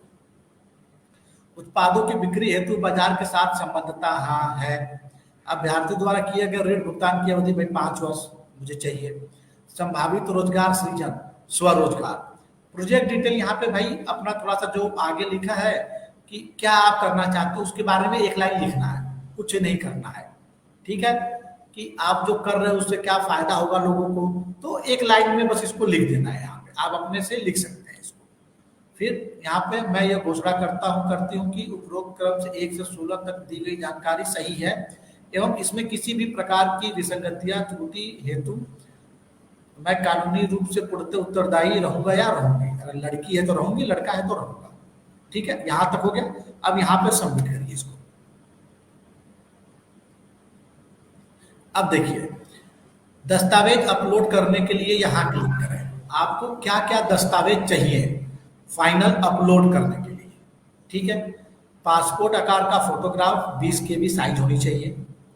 आपका साइन किया हुआ हस्ताक्षर 20 KB साइज होनी चाहिए। आयु प्रमाण पत्र, हाई स्कूल की मार्कशीट है तो हाई स्कूल की मार्कशीट चल जाएगा आयु प्रमाण पत्र के लिए, या सक्षम अधिकारी द्वारा निर्गत प्रमाण पत्र 300 KB का स्कैन करके आप रख लें। व्यक्तिगत पैतृक मकान, बिजली बिल, वोटर ID, आधार कार्ड, यहाँ पे आधार कार्ड चल सकता है। ठीक है, योग्यता संबंधित जहां तक आपने पढ़ा हुआ है उसका स्कैन कॉपी। बैंक के साथ संपर्क इतिहास, यहाँ पे बैंक, जिस बैंक में आपका खाता है उसकी पासबुक वो स्कैन करके प्रॉपर वो लगानी है। अनुभव प्रमाण पत्र, अगर आपके पास कुछ है, कुछ आपने सीखा है या कंप्यूटर का कोर्स किया है या इंग्लिश कोई भी कुछ किया है तो वो लगा सकते हैं। दिए गए पते पर कब से निवास कर रहे हैं तो निवास प्रमाण पत्र आप बनवा लें। पार्षद, ग्राम प्रधान, वार्ड मेंबर द्वारा निर्गत प्रमाण पत्र की प्रति। Pan card size 300 KB maximum होनी चाहिए। परियोजना रिपोर्ट ये आप लोगों को बनवाना पड़ेगा। सबसे जो इस परियोजना में जो मेन चीजें लगाई गई हैं, जो दी गई है, वो परियोजना रिपोर्ट ही है। ठीक है, परियोजना रिपोर्ट ये आपको CA से बनवानी पड़ेगी। वो परियोजना रिपोर्ट आप लोग नहीं बना पाएंगे, CA होता है जो उसके पास जाएंगे, उसको अपना पूरा विवरण बताएंगे, वो बनाएगा परियोजना रिपोर्ट, वो साइन और मोहर करके देगा, वही अपलोड होगा और वही बैंक में जाएगा। ठीक है, स्व अभिप्रमाणित घोषणा पत्र, ये देखिए, ये स्व अभिप्रमाणित यहाँ से निकलेगा, ये शपथ पत्र ये है। यहाँ पे अगर आप क्लिक करोगे, मैं आप लोग को करके दिखा देता हूँ।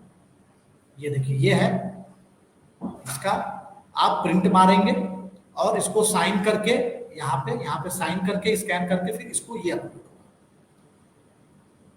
ठीक है, ये आप यहाँ से निकाल सकते हैं। अब देखिए, मैंने थोड़ा सा कुछ चीजें अपलोड की हैं, मैं आप लोग को दिखा देता हूँ। ये फोटो है, ये मैंने फोटो यहाँ पे अपलोड किया है। हस्ताक्षर अपलोड किया है। आयु प्रमाण पत्र मतलब हाई स्कूल की मार्कशीट है तो वो चल जाएगा, वो अपलोड करना है। व्यक्तिगत पैतृक मकान, बिजली बिल, यहाँ पे आपको आधार कार्ड अपना अपलोड करना है। योग्यता कहाँ तक आपने पढ़ाई की हुई है। बैंक का ये पासबुक की फोटोकॉपी चलेगी। अनुभव प्रमाण पत्र अगर आपके पास कुछ है तो ठीक है, नहीं तो आप जहां तक आपने पढ़ाई की हुई है उसका यहाँ पे अपलोड कर सकते हैं। दिए गए पते पर कब से निवास कर रहे हैं, इस पे निवास प्रमाण पत्र जो मैंने आप लोगों को पहले दिखाया था, ये पार्षद से और किसी से भी बनवा सकते हैं। पैन कार्ड में पैन कार्ड होगा। परियोजना रिपोर्ट जो मैंने आप लोगों से बताई है, जो CA बना के देगा, ठीक है। और अभी मैं एक पोर्टल छोटा सा एक और दिखा दूंगा कि कहाँ से आप लोग उसको करवा सकते हैं और क्या जानकारियां आप लोग को मिल सकती है वहां से। सो अभी पर ये मैंने बताया आप लोगों को कि कहाँ से निकालना है, निकाल कर साइन करके स्कैन करके अपलोड कर देना है। ठीक है, ये मैंने आप लोग को दिखा दिया था। कौशल प्रमाण पत्र, कोई प्रमाण पत्र है आपके पास तो आप वो इस पे लगा सकते हो, अपलोड कर सकते हो। वीएलई के केस में अगर है और सीसीई का जो कोर्स जो वीएलई भाई है जो इन्होंने कोर्स किया हुआ है अपना, वो भी कर सकते हैं। कंप्यूटर का कोर्स भी लगा सकते हैं। कोई अगर इंग्लिश या कुछ उन्होंने अलग से कुछ सीखा है, सर्टिफिकेशन किया है, वो भी आप डाल सकते हैं, वो भी आप अपलोड कर सकते हैं। ठीक है, ये हमारा अब है फाइनल पेज। क्या हुआ है, जो मैं स्टार्टिंग में आप लोगों से मैं कह रहा था कि आवेदन तो 58,000 हुए हैं, बट फाइनल सबमिट 30,000 हुआ है। बाकी का जो 27-28,000 का गैप है वो क्या है, ये यही है। यहाँ तक जो जिनके पास जो डॉक्यूमेंट है उन्होंने अपलोड करके बाकी छोड़ दिया। अब यहाँ पे देखिए ऊपर, ये राइट साइड में, दाएं साइड में ऊपर आप लोग को दिख रहा होगा नीले रंग का बटन, ये फाइनल सबमिट है। यहाँ जब आप फाइनल सबमिट करोगे तब आपका पैसा जहां से कटता है वॉलेट में ये पेज रिडायरेक्ट हो जाएगा और वहां से आपकी पेमेंट कटेगी, तब जाके फाइनल सबमिट होगा ये पेज। अन्यथा ये ऐसे ही इस पे पड़ा रहेगा आपके पोर्टल पे। अब सामने वाला बंदा जाकर कहीं और से भी अपना सबमिशन नहीं करवा सकता, क्योंकि आपने कर दिया है ऑलरेडी, उसका आधार इसमें एनरोलमेंट हो चुका है, ओटीपी लिया है आपने, ओटीपी इसमें डाल के रजिस्टर कर दिया है। तो अब वो कहीं पे भी उसका रजिस्ट्रेशन नहीं हो सकता, आवेदन नहीं होगा। तो आप लोगों से फिर से एक बार अनुरोध है कि जितने लोगों ने भी ऐसा करा हुआ है कृपया उसे जाकर फाइनल सबमिट कर दें आप लोग, अन्यथा फिर वो बेकार है, वो किसी भी यूज में नहीं, वो पेंडेंसी दिखाएगा। यहां तक हो गया। अब मैं आप लोगों को लेकर आता हूं,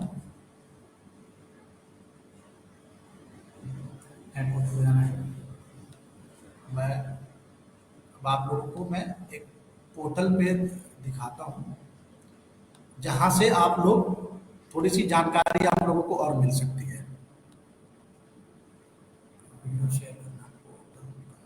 प्रेजेंट करो विंडो, पोर्टल खुला है, विंडो पहले एमएसएमई, हाँ यही तो है। ये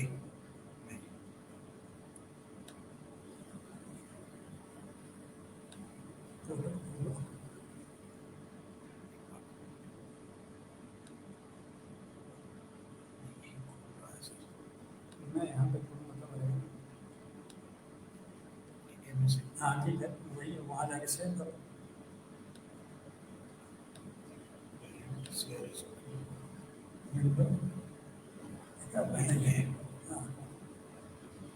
क्रोम टैब लेना, ये देखिए, अब ये मैं आप लोग को दिखा देता हूँ कि इसको कैसे ओपन करना। फिर से एक बार मैं लॉगिन करके आप लोग को दिखा देता हूँ।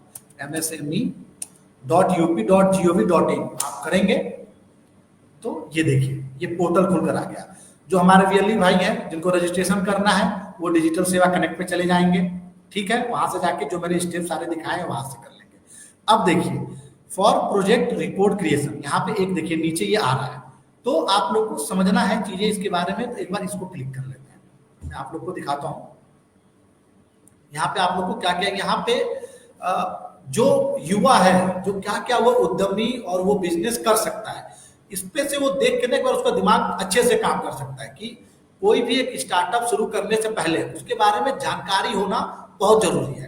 तो एक मैं आप लोगों को ये देखिए यहाँ पे ऑल इंडस्ट्री है, यहाँ पे आइडिएशन क्लिक करेंगे। नहीं वीडियो नया पेज खुल गया ना, स्टॉप कर दे नया पेज। ओके, मैं आप लोगों को नहीं आ रहा, मैं फिर से मैं करता हूँ। ओके, स्टॉप स्क्रीन,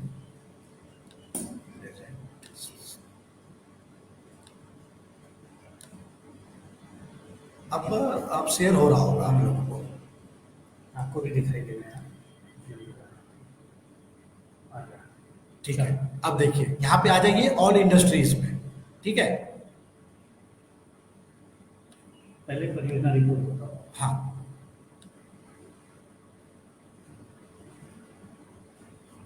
ये देखिए यहाँ पे मतलब इतने जो युवा है ना वो एक बार इस पेज को जरूर देखेगा, खुद से भी देख सकता है कि इसमें इतने सारे यहाँ पे है, आपको ना आइडियाज मिल जाएंगे कि आप क्या क्या कर सकते हैं। ठीक है, मैं पेज थोड़ा सा स्लो काम कर रहा है, कोई बात नहीं। नीचे आइए, ये देखिए बैंक के लिए परियोजना रिपोर्ट दिख रहा होगा आप लोगों को, ये पेज बैंक के लिए परियोजना रिपोर्ट, यहाँ पे क्लिक करिए। अब यहाँ पे क्या है कि थोड़ा सा आप लोगों को डालना पड़ेगा, ओटीपी आएगी, आप अप्लाई करना पड़ेगा, तो अपना फोन नंबर डालेंगे तो इसमें आ जाएगा, अप्लाई हो जाएगा।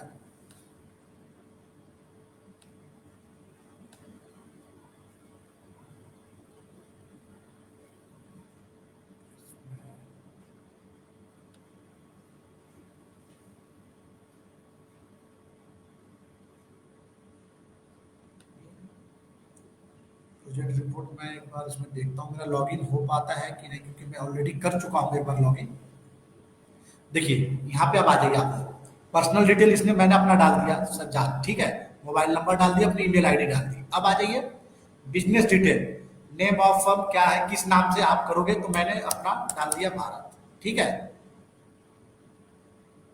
इसमें प्लांट यूनिट एड्रेस मैंने कुछ भी डाल दिया अपना, लखनऊ जो मेरा एड्रेस है, आप लोग अपना इसमें एड्रेस डालेंगे। ठीक है, मैंने फूड प्रोसेसिंग का मैं कुछ करना चाहता हूँ, इंडस्ट्री फास्ट फूड सेंटर, ठीक है, सिटी लखनऊ, ये आप लोगों को उसमें देना पड़ेगा, ये चीज याद रखिएगा, ये सारे रजिस्ट्रेशन आपको को इंफॉर्मेशन देना पड़ेगा। अब देखिए फिक्स्ड एसेट कॉस्ट मैंने वहां पे डाला था 3 लाख रुपए, ठीक है, जो मेरी कॉस्ट है fixed asset cost. Working capital मैंने डाली थी 2 लाख रुपए, ठीक है, टोटल प्रोजेक्ट कॉस्ट हो गया 5 लाख रुपए। अब यहाँ पे आप लोगों को एक कोटेशन लेना पड़ेगा, जाके जहां से आप सामान खरीदोगे वहां से एक कोटेशन लेना पड़ेगा और उस कोटेशन को लेके यहाँ पे अपलोड करना होगा। उसी कोटेशन के बेस पे आपको इस पोर्टल से ही कॉल आ जाएगा, आपसे पूछा जाएगा कि आप क्या करना चाहते हो, क्या सब कुछ आपसे पूरी डिटेल ली जाएगी, ठीक है, परियोजना के बारे में। और यहाँ पे अपलोड, आप कोटेशन लेके यहाँ अपलोड कर दोगे, फिर ये आपको प्रोजेक्ट रिपोर्ट 1 से 2 दिन या 24 घंटे इनको लगते हैं, आप 2 दिन मान के चलो, 2 दिन बाद ये आपको परियोजना रिपोर्ट बना के पूरे अच्छी तरीके से ये आपको भेज देंगे। ठीक है, फिर वही परियोजना रिपोर्ट आप यहाँ पे अपलोड कर सकते हो। ये पूरा एक पोर्टल है, ये समाधान का, देखिए इसमें दाएं साइड में समाधान लिखा हुआ है। तो ये पूरी आप जो कॉल आएगी आपको समाधान के टीम से ही कॉल आएगी, कोई समाधान का ही होगा जो वो आपको कॉल करेगा आपके नंबर पे, आपसे पूरी जानकारी लेगा और फिर वो आपको जो भी दिक्कतें हैं या आप कुछ उनसे और भी पूछना चाहते हैं कि हम क्या कर सकते हैं इसमें और क्या एड ऑन कर सकते हैं, तो वो पूरी जानकारी, अगर आपको ट्रेनिंग भी चाहिए होगी तो वो आपसे पूछेंगे कि सर आप ट्रेनिंग ले लो, 10 दिन की 5 दिन की ऑनलाइन ट्रेनिंग होती है। ठीक है, ऐसा नहीं है कि आपको आना ही पड़ेगा, ऑनलाइन ट्रेनिंग होगी, आप किसी अपना रजिस्ट्रेशन करा लो कि भाई मुझे फूड प्रोसेसिंग के बारे में समझना है या एग्री फूड बिजनेस के बारे में समझना है, तो आपका रजिस्ट्रेशन हो जाएगा, ऑनलाइन आपकी क्लास चलेगी डेली, आपको बताया जाएगा, इसके बारे में समझाया जाएगा, फिर उसके बाद आप अपना बिजनेस चालू सेटअप और अच्छे तरीके से कर सकते हो। इसका कहने का सिर्फ एक ही उद्देश्य है, ये ट्रेनिंग देने का, कि एक तो आपके पास सर्टिफिकेट हो जाएगा, दूसरा कि आप इस जो भी सेटअप करना, स्टार्टअप करना चाहते हो उसके बारे में बहुत ही अच्छे बेहतर तरीके से समझ पाओगे और अच्छे तरीके से बिजनेस आप इंप्लीमेंट कर पाओगे, चला पाओगे। सिर्फ इसका यही उद्देश्य है। ठीक है, तो जिसको ट्रेनिंग करनी हो वो भी समाधान पे कर सकता है, जिसको प्रोजेक्ट रिपोर्ट बनवाना है वो भी यहाँ से बनवा सकता है। ठीक है, और कॉल आपके पास आती है तो आप ये ना समझिएगा कि कोई भी मतलब कोई दूसरा कोई कॉल, पहले आप पूछिएगा कि आप कहाँ से बोल रहे हैं, वो खुद बताएगा कि मैं समाधान से बोल रहा हूँ या बोल रही हूँ। आपने प्रोजेक्ट रिपोर्ट के लिए अपनी क्वेरी, जैसे मैंने यहाँ पे अपना नाम डाल दिया, मोबाइल नंबर डाल दिया और यहाँ पे ईमेल आईडी डाल दी, तो कॉल आ जाएगी। तो इस तरीके से भी आप कर सकते हैं। यहां तक था मेरा सब कुछ जितना भी है, मैंने आपको डीएसपी भी दिखा दिया, कैसे हर एक प्रोजेक्ट कैसे फिल करना, हर एक पे जो भी दिखा दिया बता दिया, कहाँ से आपको प्रोजेक्ट रिपोर्ट और ट्रेनिंग कहाँ से मिल सकती है मैंने वो भी बता दिया। ठीक है, सब कुछ। अब लास्ट में जैसे अजय सर ने स्टार्टिंग में बोला था कि हम आखिरी में ये सेशन खत्म होने के बाद हम कुछ क्वेश्चंस हैं जो आप लोगों के हैं जो लेंगे, तो हम उस पर डिस्कस कर सकते हैं 1 to 1। ठीक है, तो अब मैं ये स्क्रीन रोक रहा हूं और अब हम आपके सवाल उठाते हैं। मैं अजय सर से निवेदन करूंगा कि सर आए और स्क्रीन पे फिर हम लोग वीएलई भाई के जो भी सवाल है वो हम लोग अब टेकअप करते हैं और उनको सुझाव देते हैं। Sir sir over to you sir, मैं म्यूट कर रहा हूँ।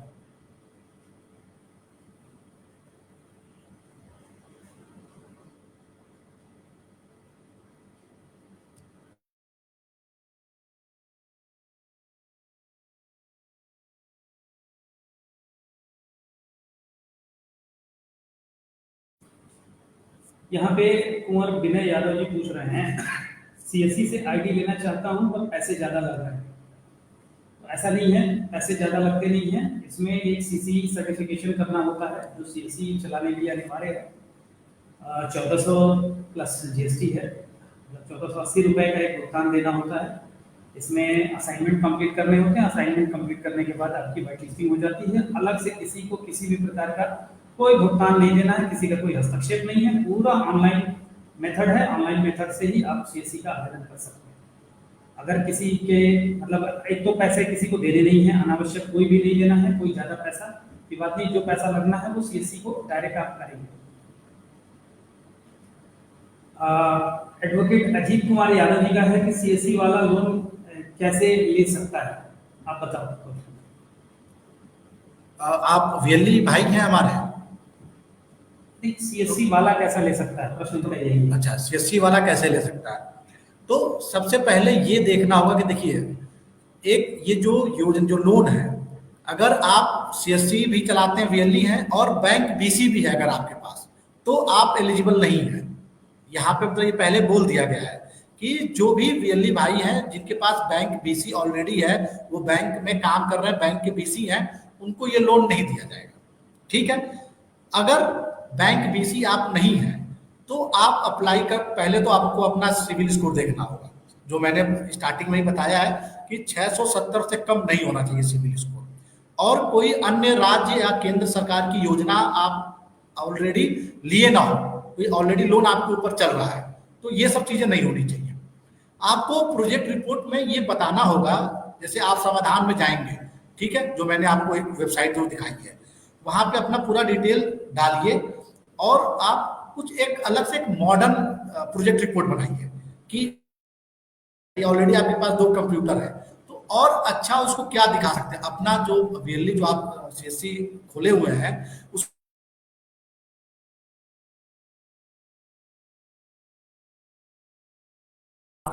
कि भाई मैं अभी मेरे पास एक कंप्यूटर है, अगर मुझे ये लोन मिल जाता है तो मैं अपनी दुकान को अपग्रेड कर दूंगा। मैं इसमें 5 कंप्यूटर, एक प्रोजेक्टर लगाऊंगा और इसको एक कैफे बना दूंगा। जो बच्चे हैं, जो हमारे यहाँ के जो गांव के आपके जो बच्चे हैं, उसको एज अ एजुकेशन के लिए भी यूज करेंगे, एज अ डिजिटल लाइब्रेरी। तो ये आपको ना एक प्रोजेक्ट रिपोर्ट देना होगा, सबमिट करना होगा।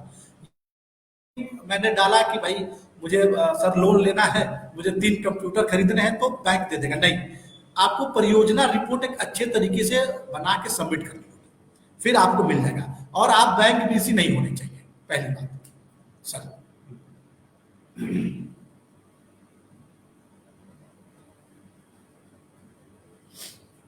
नेक्स्ट क्वेश्चन लेते हैं।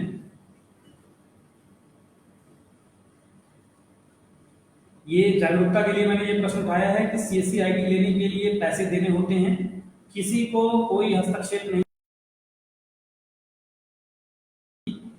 आपको ऑनलाइन पूरी प्रक्रिया है, ऑनलाइन पोर्टल है, आप ऑनलाइन पोर्टल पर जा करके ही आप इसके लिए आवेदन कर सकते हैं। 1480 रुपए की एक फीस के साथ सीसी रजिस्ट्रेशन होता है। ठीक है, नेक्स्ट क्वेश्चन हम लेते हैं।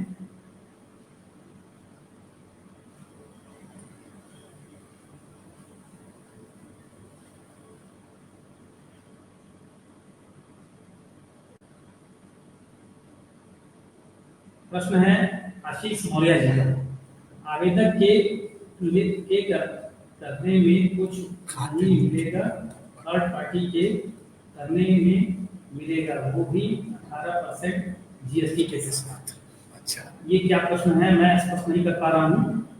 फिर भी मैं इनको थोड़ा सा मैं बता दे रहा हूँ सर, ये क्या जो पूछना चाहते हैं। देखिए, आप लोग जो थर्ड पार्टी कह रहे हैं, ये मैंने स्टार्टिंग में बताया था ना कि पूरा 5 लाख रुपए ये मेरे, सपोज ये मान लो कि मैं आवेदक हूँ, कौशलेंद्र आवेदक है, मैं गया सीएससी सेंटर पे, मैंने अपना लोन अप्लाई करवा दिया, ठीक। अब मैं ये सोच के बैठा हूँ कि 5 लाख मैंने बिल्ली भाई से अपने आवेदन करवा दिया और 2 दिन बाद 5 लाख रुपए मेरे अकाउंट में आ जाएगा, सेविंग अकाउंट में आ जाएगा, ठीक। ये सबकी धारणा है लोन को लेकर। तो मैं यहाँ पे बिल्कुल स्पष्ट कर दूं कि भाई थर्ड पार्टी का मतलब आप जो कह रहे हैं वो थर्ड पार्टी नहीं है। इसमें क्या है कि आपको कोटेशन देना है कि आप suppose 5 computer, wifi, projector, laptop, printer, ये सब खरीदना है। तो आपके अकाउंट में पैसा नहीं आएगा, पहले आप ये सब खरीदने के लिए कोटेशन दोगे कि कौन से वेंडर, किस दुकान से आप ये सामान खरीदोगे, उसका जीएसटी नंबर होगा। सपोज 3 लाख रुपए का सामान है तो 3 लाख में 18% जीएसटी तो जाएगा ही जाएगा यार, जीएसटी तो भरना ही भरना है, वो सरकार का है, वो कोई नहीं बचा सकता। तो 18% जीएसटी जोड़ोगे तो 54,000 रुपये हो गए, 3,54,000 रुपये का कोटेशन मिलेगा। उस वेंडर, उस दुकानदार का आप खाता नंबर, पैन कार्ड सब लेकर आओगे, बैंक को दोगे, तो वो 3,54,000 रुपये उस वेंडर के अकाउंट में जाएगा, ठीक है। फिर आप वहां पे जाके ये सारी चीजें, 5 कंप्यूटर, प्रिंटर, वाईफाई, जो भी लेना है, आप वहां से सामान लेकर आओगे, वो थर्ड पार्टी नहीं है, ठीक है। थर्ड पार्टी देने का मतलब ये नहीं हुआ कि कोई आके बीच में आपका वो करवा रहा है कि भाई आओ मैं करवा देता हूँ आपका, नहीं। ये वेंडर के अकाउंट में जाएगा, दुकानदार के अकाउंट में पैसा जाएगा, आपको सामान लेना है। ये 5 लाख रुपए इसलिए थोड़ा ना मिल रहा है कि मैं गया मोटरसाइकिल खरीद लिया, साइकिल खरीद के मैं उड़ रहा हूँ लेकर, तो फिर फायदा क्या होगा स्वरोजगार देने का? तो ये गलत है।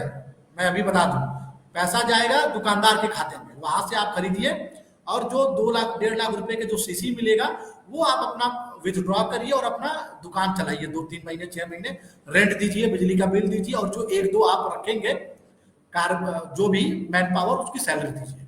आनंद कुमार का अगला सवाल है कि सर, मैंने सीएससी साइबर कैफे पर लोन अप्लाई किया है, बैंक लोन देने के लिए मेरा LIC जीवन बीमा 19,200 ईयरली प्लान कर दिया, उसके बाद भी अभी तक लोन बैंक में पेंडिंग है।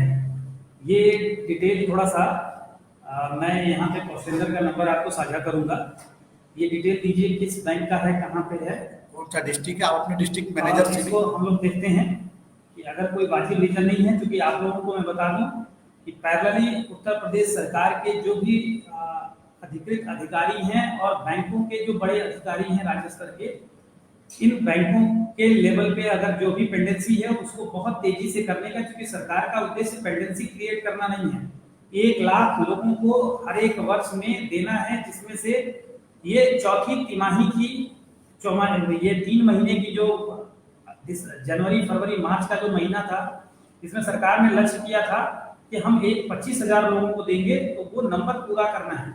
उसके बाद आगामी 31 मार्च के बाद से जो नया वर्ष शुरू होगा, वित्तीय वर्ष, 1 लाख युवाओं को ऋण देना है, आवेदन नहीं, ऋण देना है। तो ये दबाव, चूंकि समय लगता है और लोगों को अभियान, चूंकि अभियान की तरह जब चलता है मिशन, तो थोड़ा सा लोगों का कंट्रीब्यूशन, पार्टिसिपेशन समय के साथ जब शुरू हो जाता है तो कोई दिक्कत नहीं आती। तो आप लोग जागरूक करें, हमें बताएं कहाँ कहाँ पे चैलेंज है, हम लोग भी अपने स्तर से सही जगह पे आपकी विलंब होने की जो भी कारण होंगे उसको दूर करेंगे और समय से सूचना पहुंचाएंगे।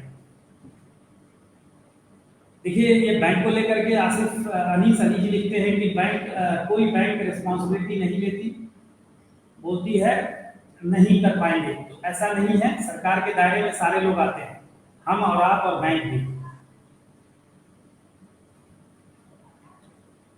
इसमें कभी कभी क्या होता है कि बैंक थोड़ा सा डराने के लिए वो चाहते हैं कि क्या, देखिए कि इंटरेस्ट क्या है, इसमें इंटरेस्ट आपको नहीं पे करना है, इंटरेस्ट इसमें सरकार भरती है।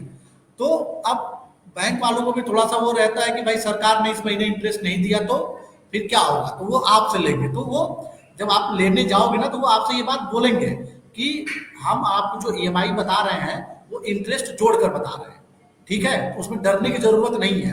अमित कुमार जी का प्रश्न है कि मेरे बैंक ने ये बोल के मना कर दिया कि आप पहले से सीएससी में कार्यरत हैं, वर्किंग, तो बीसी होगा आपका, बीसी होगा तो फिर चैलेंज हो सकता है। अगर बीसी नहीं है तो आप अपनी डिटेल प्रोवाइड करिएगा, आपको सहयोग किया जाएगा।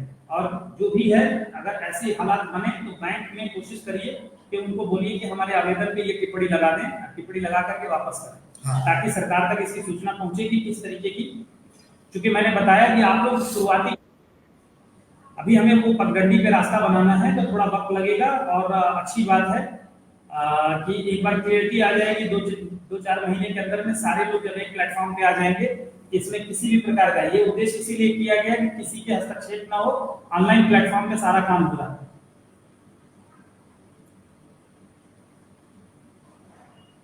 थोड़ा आराम से बोलिए, आपके लिए बोला गया, कोई बात नहीं। आप एक बार वीडियो फिर से वीडियो मूव में रहेगा, आप देख लीजिएगा। सर मेरा लोन हो गया बट बैंक वाले ये क्या है, बैंक ब्याज लगेगा, कह रहे हैं ब्याज लगेगा। बिल्कुल नहीं, ब्याज नहीं लगेगा। जैसे कि कौशलेंद्र जी ने शुरू में बताया आपको कि इसमें बताया गया है कि ये ब्याज मुक्त है। इस कार्यक्रम की यही विशेषता है कि ब्याज मुक्त है, तथा आपकी जो मार्जिन मनी है वो भी आपको वापस की जाएगी। और लोन सैंक्शन होने के बाद 6 महीने तक आपको किसी भी प्रकार की ईएमआई नहीं देनी होगी। इसके लिए आप निश्चिंत रहें, सरकार ने लिख के आपको दिया है। और नेक्स्ट मंथ से ईएमआई जमा करने के लिए बोल रहे हैं, ये गलत है। नेक्स्ट मंथ से ईएमआई वो ले ही नहीं सकते हैं। 6 महीने का इसमें आपको पीरियड दिया गया है, वो अवधि आपको मिलेगा। आप परेशान न हो, क्योंकि जो उनका ढर्रा है बैंक का लेने का, तो उस हिसाब से वो बैंक चलते हैं। हाँ, लेकिन वो धीरे धीरे उनके प्रैक्टिस में आ जाएगा। वो एक बार बोलते हैं कि भाई हमारी जो इंटरेस्ट है वो लेने के लिए कि सरकार नहीं देगी तो हम आप चलेंगे, तो वो बोलेंगे। मैंने बोला था ना कि आप जाओगे तो आपको बताएंगे कि हम इंटरेस्ट जोड़ को आपको ईएमआई बता रहे हैं। ये बैंक पासबुक नहीं है तो उसकी जगह पे क्या लगेगा? 6 महीने का स्टेटमेंट। बैंक पासबुक देखिए, कोशिश करिएगा कि बैंक पासबुक तो लगा ही दीजिएगा, नहीं तो फिर चेक, जो कैंसल चेक होता है वो लगाइएगा फिर, बट पूरा होना चाहिए। चेक पे आपका नाम, नंबर सब। मोहम्मद रेहान साहब जो बोल रहे हैं कि बैंक 1 लाख रुपए की एफडी मांग रहा है, ये कोई जरूरी नहीं है। अगर ऐसा है तो उनसे लिखित रूप से बैंक से लीजिए, ये अपना बिजनेस का टारगेट पूरा कर रहे हैं। ऐसा बिल्कुल नहीं है, कोई आदेश नहीं है। एक आप ऑलरेडी ऋण ले रहे हैं 1 लाख से, कहां से लोन दे देंगे लोगों को? वो सरकार वो जान रही है कि आपके पास पैसे नहीं है, और ऊपर से 1 लाख की एफडी कहां से कराएंगे? ये मानक में नहीं है। कृपया इसको आप संबंधित बैंक को एक बार बताएं। जरूरत हो तो मैं अभी नंबर लास्ट में शेयर करूंगा, आप लोग नोट कर लेना। इस नंबर पे कम्युनिकेट कर दीजिएगा, हम लोग इसमें हस्तक्षेप करने का देखते हैं कहाँ क्या किया है। बैंक में आ जाके चाहे चप्पल घिस गया, जाके चप्पल घिस जाती है, होता कुछ नहीं। बैंक करती, आपको बैंक जाना ही नहीं है। आपको लास्ट में बैंक खुद ही बुलाएगी। जब एप्लीकेशन आपका बैंक तक पहुंच जाएगा और आपके सारे कागज रेडी हैं, सब कुछ करेक्ट है, तो बैंक आपको कॉल करके खुद ही बुलाएगा, आपको नहीं जाना है। अजय शर्मा जी का बोलना है कि बैंक रिजेक्ट कर देते हैं एप्लीकेशन को, तो रिजेक्ट का वजह होगा, कुछ वजह होगा, कुछ ना कुछ कमी होगी। वजह की जो कमियां बताई गई हैं, आज लोग ध्यान से देखें और कौशलेंद्र को संपर्क करें। कौशलेंद्र, एक बार ना कोई चैट ग्रुप बनाया है ना आपने, इसमें कोई ग्रुप बनाया है आपने? वीएलईज का कोई ग्रुप बनाया है? व्हाट्सएप ग्रुप बनाया है सीएम युवा को लेके? वो अलग ग्रुप है। कोई ग्रुप है? नहीं।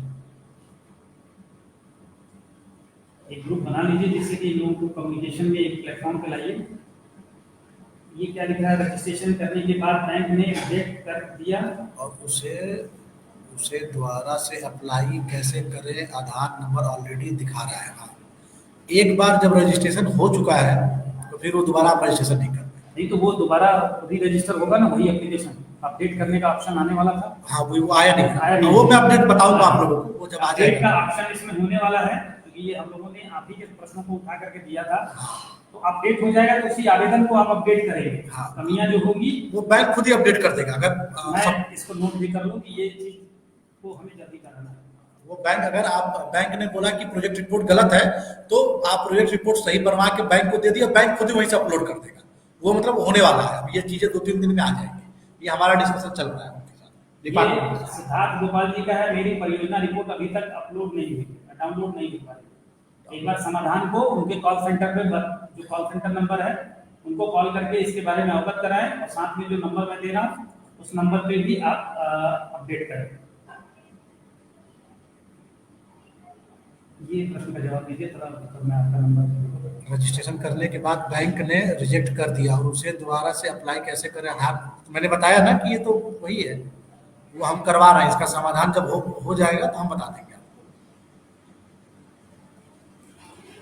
अच्छा, नेक्स्ट क्वेश्चन है, देखिए, जिनका ऑलरेडी रजिस्टर्ड बता रहा है उनका कैसे करें? जिनका ऑलरेडी रजिस्टर्ड बता रहा है तो उनको फाइनल सबमिशन करवाना होगा। जहां से भी आपने अपना आवेदन करवाया है, जिस कॉमन सर्विस सेंटर से करवाया है, या कुछ लोग जैसे डायरेक्ट भी कर दिए होंगे एमएसएमई के पोर्टल से जाके, तो आपको एक आईडी पासवर्ड आया होगा, आपके जीमेल पे आया होगा और आपके फोन नंबर पे आया होगा। तो आपको फिर से, अगर आपने कॉमन सर्विस सेंटर से करवाया, जन सेवा केंद्र से, तो वहां जाके उनसे करवा, उसको फाइनल सबमिट करवाइए। अगर खुद से किया है तो आईडी पासवर्ड डाल के जाकर वेबसाइट पे खुद से उसको फाइनल सबमिट करिए। वो आप ही को करना पड़ेगा, वो कोई और नहीं कर सकता।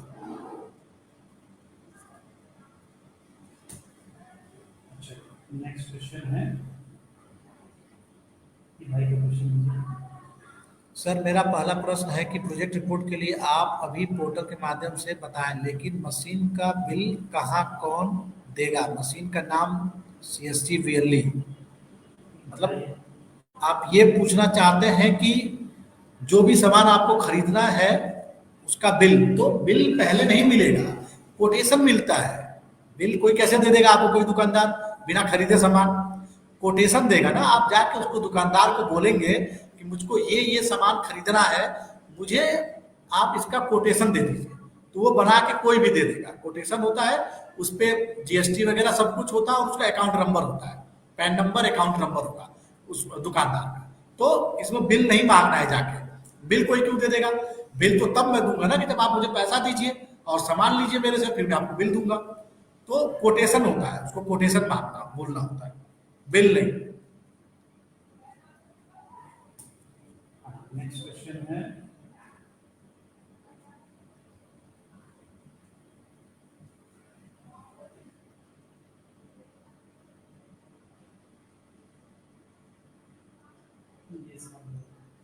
CSC VLE अगर अपने लिए लोन लेता है तो कौशल प्रमाण पत्र के स्थान में क्या अपलोड करें? आधार, 2 VLE प्रमाण पत्र या TEC सर्टिफिकेट? VLE प्रमाण पत्र या TC सर्टिफिकेट, कंप्यूटर सर्टिफिकेट है तो सर्टिफिकेट, NDLM सर्टिफिकेट, आप सर्टिफिकेट कर सकते हैं, कुछ भी कर सकते हैं। कोई भी सर्टिफिकेट जो सरकार द्वारा प्रमाणित है, तो यही सब सर्टिफिकेट प्रमाणित है, आप इसे कर सकते हैं, कर सकते हैं। इसमें कोई आपत्ति नहीं है।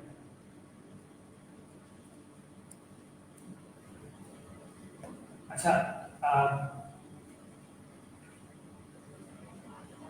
ये नीचे मैं कौशलेंद्र राय का मेल आईडी और मोबाइल नंबर मैंने आपको साझा किया है। आप इस मेल आईडी और मोबाइल नंबर पे अपनी सूचना अंकित करा सकते हैं किसी भी प्रकार की असुविधा होने की स्थिति में। अब सर, एक मृत्युंजय सिसोदिया साहब का प्रश्न है कि मृत्युंजय साहब कहते हैं कि सर, प्रोजेक्ट रिपोर्ट बनवाने के लिए CA पैसा चार्ज करता है, इसको आवेदक को कैसे समझाएं? मृत्युंजय जी, देखिए, इसमें उत्तर प्रदेश सरकार ने जो समाधान करके एक पोर्टल आपको दिया है, इस समाधान पोर्टल के माध्यम से आपको प्रोजेक्ट रिपोर्ट मिल जाती है। थोड़ा सा नॉमिनल चेंज करके आप उसको खुद से भी कर सकते हैं अगर स्मार्ट हैं तो, अदरवाइज आप उनको रिक्वेस्ट करेंगे तो वो आपको प्रोजेक्ट रिपोर्ट अवेलेबल करा देंगे। दूसरी बात, अगर किसी CA के माध्यम से प्रोजेक्ट रिपोर्ट लेते हैं तो ये एक मुद्दा है, क्योंकि CA तो आपसे चार्ज लेगा, तो डिपेंड करता है, ये चार्जेबल सर्विस भी है, लेकिन सरकार ने अवसर दिए हैं और समाधान के माध्यम से जो प्रोजेक्ट रिपोर्ट जा रही है वहां भी CA ही बना करके आपको दे रहे हैं। इसके लिए सरकार समाधान को हायर करके रखा हुआ है, तो ये आपको देखना पड़ेगा। नेक्स्ट है, कई बार मुझे प्रश्न आए हैं।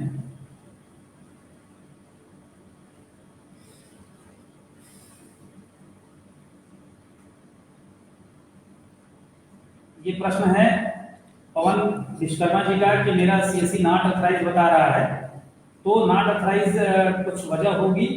एक बार ही को आप अपडेट करिए दिए गए मेल पर, मैं इसको दिखाता हूँ।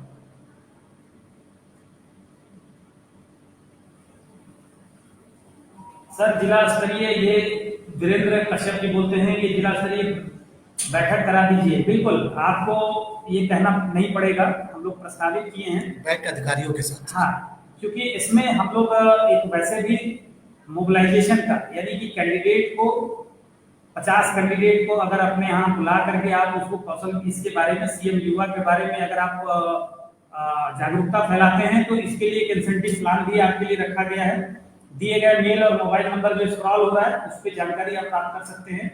आपको 50 लोगों में 10-5 लोग आपको मिल जाएंगे। अगर 10 लोगों का भी आपने आवेदन किया तो 1000 रुपया आपको इंसेंटिव अलग से मिल जाएगा पोर्टल के माध्यम से। तो ये बैंक अधिकारियों के साथ बैंक में सभी जगह स्टाफ सही नहीं मिल पाता, तो उसके लिए यहाँ से कोई बात नहीं, आपके जो डीआई हैं, डिस्ट्रिक्ट डीसी हैं, डिस्ट्रिक्ट कमिश्नर हैं इसके लिए उद्योग के, आप उनको अपनी बात बताइए, क्योंकि वो हम और वो आप एक ही प्लेटफॉर्म पे हैं। आपके लिए ही अगर हमें जोड़ा गया है तो समस्या को दूर करने के लिए जोड़ा गया है। हमारा काम है कि हम आवेदकों को उन तक पहुंचाएं, और उनका काम है कि इसमें आने वाली बाधा को दूर करके आपके माध्यम से आवेदन के सापेक्ष लोड डिस्पर्सन कराएं। कहीं कोई असुविधा होगी तो उसको दूर किया जाएगा। मेरे प्रमुख सचिव सर ने यहाँ से बोला भी है, सभी बैंक की मीटिंग हुई थी 3-4 दिन पहले, 5 दिन पहले, उन्होंने सभी को बोला है, सभी बैंक को। नहीं, बैंक जागरूक हो गए हैं। अब कहीं कोई बात होती है तो आप उन्हें डीआई को बताएं, जो डिस्ट्रिक्ट उद्योग विभाग में है अधिकारी, उनका नंबर भी आप लोगों को पोर्टल पर मिल जाएगा। कोई बहुत बड़ी चीज नहीं है, आप एमएसएमई के पोर्टल पे जाके ले सकते हैं।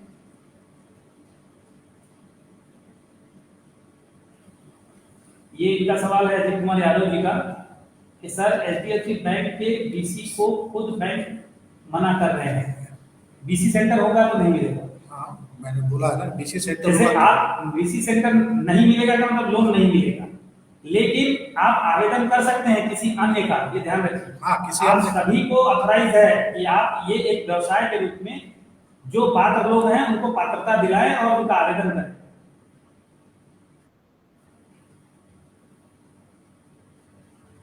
हरिदास मौर्य जी, आप बार बार एक ही सवाल इतनी बार पेश कर दिए हैं कि मेरा चैट बॉक्स भरा हुआ है।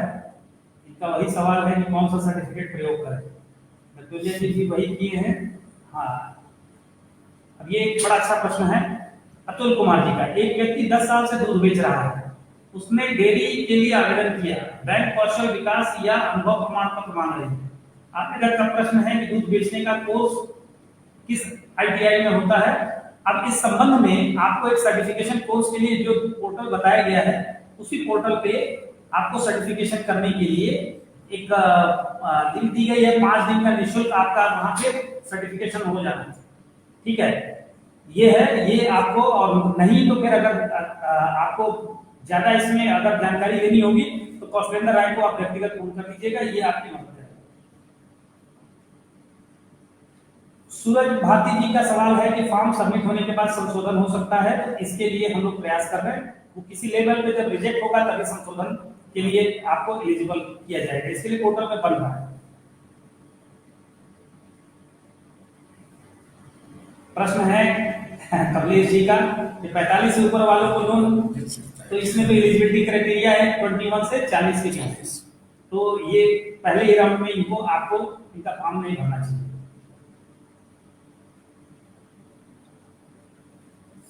बैंक में अगला है रॉकी जी का कि बैंक में करंट अकाउंट मांग रहा है, नया क्या लिखा है, चलने के लिए उसके बाद लोन होगा।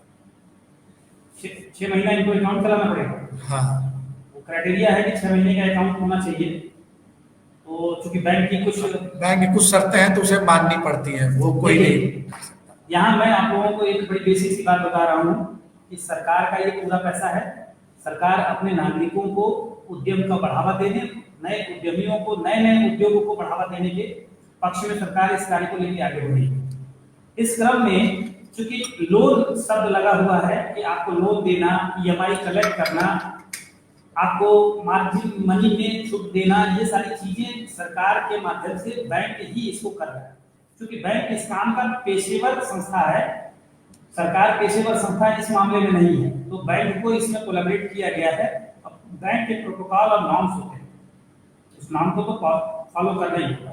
एक चीज मैं इस कार्यक्रम के माध्यम से आप लोगों को अवगत करा दूं कि कुछ लोगों की ये मानसिकता है कि सरकारी लोन मिल रहा है, ले लो, उसके बाद देखा जाएगा। ऐसा कदापि मत सोचें और लोगों को बताएं, सरकार पैसे भी निकलवाना चाहती है, ठीक है? तो ऐसा कुछ ना हो, आप लोग को कोई इसमें रिस्क नहीं है। कोई इधर देखिए, कोलेटरल इसमें डैमेज के लिए भी इन्होंने इंश्योर कर रखा है कि आप अगर भविष्य में किसी प्रकार की ऐसी अनहोनी की स्थिति में आते हैं तो उसमें सरकार की जिम्मेदारी रहेगी, ठीक है? चलिए अगला क्वेश्चन लेते हैं कि मुर्गी पालन या पशुपालन आवेदन हो सकता है युवा उद्यमी का कौन सा प्रमाण पत्र? वही मैंने बताया कि उस पोर्टल से ही समाधान के बारे में लिखा हुआ। आप खुद से थोड़ा सा आप लोग प्रयास करें, क्योंकि आप उद्यमी हैं और ऑनलाइन सेशन में एक एक व्यक्ति को इस तरीके से समझा पाना थोड़ा सा सवाल होगा। आप लोग मदद करें, क्योंकि आपको ये जो भी शिक्षा या जानकारी दी जा रही है इसको आपके जरिए हमें आगे पहुंचाना है, तो आपको खुद से भी थोड़ा प्रयास करना है। बाकी हम लोग हैं। सिसोदिया साहब पूछ रहे हैं कि जिसका खाता दूसरे बैंक के हैं, जैसे बीओबी का ग्राहक एचडीएफसी में उसी फाइल भेज सकता है या नहीं? देखिए, जिस बैंक में आप भेजेंगे तो बैंक के लिए उस बैंक में आपका खाता होना अनिवार्य है। रीजन ये होता है कि उसी खाते के साथ वो आपको एक क्लाइंट आईडी या अकाउंट आईडी आपके साथ होती है, तो वो किसी दूसरे खाते को क्यों करेगा? अब बाकी आप बैंक से बात कर लीजिएगा, ये आप स्वतंत्र हैं कि उसको किस अकाउंट में ट्रांसफर करें, कौन से बैंक को यहाँ पे आप इस कार्य के लिए लेंगे। अब एक प्रश्न है, due to technical issue we are unable to verify your registration at the format refresh कर लीजिए। कई बार ये बताया शुरू में कि पोर्टल खोलने पर थोड़ा सा चैलेंज आ रहा है, क्योंकि लिटरली ये पोर्टल बहुत ज्यादा हैवी हो गया है और इसमें इतने सारे स्टेक होल्डर्स लगे हुए हैं, बैंक हैं, आप हैं, सरकार के अधिकारी हैं, जिले स्तर पे अधिकारी हैं, आवेदक हैं। हर आवेदक का अलग अलग यूजर बन रहा है, तो थोड़ा सा ये मैटर होगा। प्रशांत कुमार चौहान जी, CSC सफर.in पर लॉगिन करने पर ये एरर आ रहा है। ये अभी CSC सफर के लिए PC नहीं हो रही है, आप सर जिला प्रबंधक से बात करें। सर कोटक बैंक वाले लोन देंगे? देखिए डॉट लॉन में वो लिस्ट है कि नहीं। लोन तो सरकार दे रही है, माध्यम बैंक है, ध्यान रखिए। आपका अकाउंट अगर है तो आप उसी में जाएगा, आपका वही देगा आपको। अकाउंट आपका जिस बैंक में है वही बैंक एलिजिबल है। चलिए, तो फिर हमने 1 घंटा 36 मिनट का एक मेगा शो किया लाइव सेशन आप लोगों के साथ, और आप लोग बने रहे, इसके लिए आप लोगों को बहुत बहुत धन्यवाद। इस कार्यक्रम को आज बाइंड अप करते हैं इसी कार्यक्रम के साथ, और हम बहुत जल्दी ही इस कार्यक्रम में आगे की और भी कोई अपडेट जानकारी होगी लेके आपके साथ शामिल होंगे आज की मुलाकात में। और जैसा कि मैंने शुरू में बताया कि उत्तर प्रदेश सरकार ने अपने परिवहन विभाग की दोनों सेवाएं CSC के साथ जोड़ दी हैं। परिवहन विभाग के 2 पोर्टल है, ई-सारथी, ई-वाहन। इसके 51 सेवा नया DL से लेकर के आप लोग जाके पोर्टल सर्च कर लीजिए, तो वो सेवा आप लोगों के सामने आ गई है। RTO के पास जो भी अनियमितता होती है, ग्राहकों को ज्यादा परेशानी उठानी पड़ती है, नागरिकों को, उस परेशानी को दूर करने के क्रम में CSC ने आप लोगों के साथ ये सेवा लॉन्च कर दी है। और आप लोगों से अपेक्षा है कि लोगों को, नागरिकों की सेवा करें। सेवा केंद्र है तो सेवा के भाव से आप लोग काम करें। बहुत बहुत धन्यवाद कौशल जी, बहुत बहुत धन्यवाद। Thank you very much.